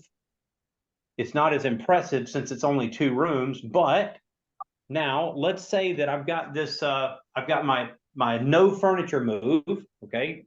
I've got that option. And the customer says, well, what if we did just the living room and we didn't do the hallway? Okay. Well, I can select the hallway. And I can, once I've selected, now there's a new button that says remove from option. I can hit the X. This is going to be removed. Are you sure? Yes, I'm sure. Good. So now my new furniture move is what? It's $115,000. Why? Because when I did that, it reset the freight. Okay, it's not a problem. Just go back in here, change my freight number. Not a big deal. My little pencil. I got a question. Should ask it later. Why does yours give so much on freight? Mine doesn't give that. It only gave like $158 for freight. So my freight in my tablet, if you'll notice, you see my cost for freight is set at $100 a square foot. Is that standard? No, that's in my price list. Oh, it's just in your price list that way. Okay. Because the reason that I've got it set that way is because I want to be able to tell my design associate, anytime you do a hard surface freight, just change the quantity to 1. That's it. Oh, okay. Got it.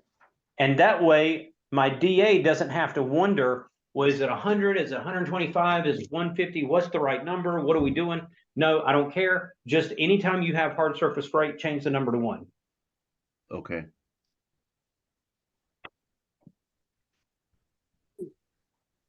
And Now, by the way, is there a reason Bear that's doesn't have it that probably in way? a change that's coming, I'd say maybe in the next 2 weeks, where it's just going to default quantity 1 each. And then they don't even have to do that. Okay. I guess maybe it's because I'm going off of what he's doing and I'm his first associate, so maybe Yep. that's it. Okay. Yep. Okay. And that's where it's hard for me to coach design associates on exactly what to do when it comes to estimating, because people have their price list set up differently. Gotcha. Understandable. I can talk it over with Bear then. Okay. Mutu. Yeah, for the hardwood, is that better with underlayment? It comes with underlayment, some hardwood. Hardwood does not come with underlayment. I mean, the pad, the pad. Hardwood does not come with pad. Oh, maybe I'm talking about the LVP. I don't know. LVP comes with underlayment. LVP comes with underlayment, but hardwood does not. Is it good to have like that, or just plain is good? What do you mean? I mean, so good. I mean, the item that comes with pad is good, or Yeah, just... it's helpful because then you don't. Then it's already there. Oh, okay. And another thing is, the hardwood comes in half-inch and 3 by 8 inch. So people are scared to put half-inch in the top. I mean, first floor because it's too much weight. Is that true? No, that doesn't. No, that I've never seen where a hardwood floor created a weight problem for a house. Okay, let's see. Running back through, Mark Baldwin, did you have anything else for today? I do not. Thank you. Okay. Mommy. I think you kind of answer my question while people was asking about how to change the thread for the install. Thank you. Okay, good. Liz. I'm good at the moment. All right. Michael Pfefferman.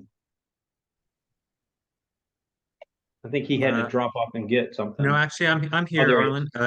Quick question. I think I know the answer, but the switcheroo button that works without Wi-Fi, correct? Yes, it does. But if we're switching to something that's not in our price list, because it's not like Shaw or Emser or Mohawk, then we have to do the process that you kind of demonstrated earlier, where we basically look it up on their website and then slot it in. Yep. Or you might even have something printed off. Who knows? Gotcha. Okay. Thanks. Good. Let's see. Mike Hudson. Anything else for you, sir? No, I just was still, kind of curious about making sure that we're not in that sort of menu situation. Maybe have you ever encountered that where people have asked you, well, can you just show me what else I can do to, lower the price? So again, I'm happy to go through that verbally, but I'm never going to turn the tablet around where they see that screen. Okay. Never. Frank. We're good, Arlen. You helped me understand as far as how to add and remove. Good at this point. Thank you very much. Good. Good. Mutu. Yeah, I have another question. I mean, the area rug, if you order separately, then we end up paying more freight for that separately, right? Yes. Okay, so we should place order with different vendor all the time, right? I mean, I personally like sticking with. I mean, this is part of the reason why I'm a big fan of Shaw, because with Shaw I can get carpet, I can get hardwood, I can get LVP. For now, I can get laminate, so I can combine orders and pay one freight. If I'm dealing with 6 different companies for all that stuff, then I'm paying freight 6 times. If I can consolidate a lot of my work to one company, then I can save money. Yeah, makes sense. Thanks. Okay. Linda. I think I'm good. I learned some stuff today. I'm good to go for now. All right. Mike McPherson. Yeah, I'm good with the functionality. I did have a question back to the step 8 that we covered a couple days ago. So in a situation where a customer, let's say they're undecided between, I'm not sure if I want hardwood or luxury vinyl in this room, maybe laminate. Is there a situation where we'd want to go through and compare all three of those options for them, have them pick out the product, and then say, yeah, it's kind of like what you just showed here, Arlen. Like, yeah, the hardwood is gonna be 12 grand, LVP's 10, laminate's 8 or whatever, as opposed to us just sticking with the hardwood and going through the walk of life and everything. Sure. Like, I think it's gonna insult them a little bit if they've asked for all of it, and then we just try and sell them on the highest price one. So, like I said before, this is situational. And yes, there's going to be times when it makes a lot more sense to give them more information based on what the customer is asking for. 100%. Okay, I'm trying to give you guys a framework to work in, not a script. All right, good. Andrea. I think I'm good. Thanks. Okay. Let's see, Brent. All good, Arlen. All good. Thanks. Good stuff. Leo. Yeah, I'm good. Everything I've learned has really been helpful, but I've got to run right now. I've got a project I got to deal with. Perfect. Good. We'll see you tomorrow then. Mike Ryan. Okay. All good, Arlen. Thank you very much. I guess it's Miller time. Good stuff. Chris. Chris is muted. Hey, Donovan, Tim says call him anytime. He'd be happy to help. But yeah, thanks, Arlen. This has been really good stuff. Perfect. Zach. Yeah, a couple questions. When we go to the complete option screen, well, you know, you're going to modify your hard freight and you make your modifications. We optioned and we duplicated option 1, 2, and 3, and we've made our modifications before we get there. And we on the option 1 we put the labor or the sales tax. Is that going to duplicate, or do we need to be looking for that every time we add the option at the end option screen? It should duplicate. It really should duplicate over, but I'd take a second look just to make sure. Okay, because sometimes it seems like it does it, and then maybe I just didn't put it in there originally. So, and then one more question: the options down at the bottom of that, what is the file when you hit the 5? Have no idea. Oh, okay. I don't know I've never seen it work.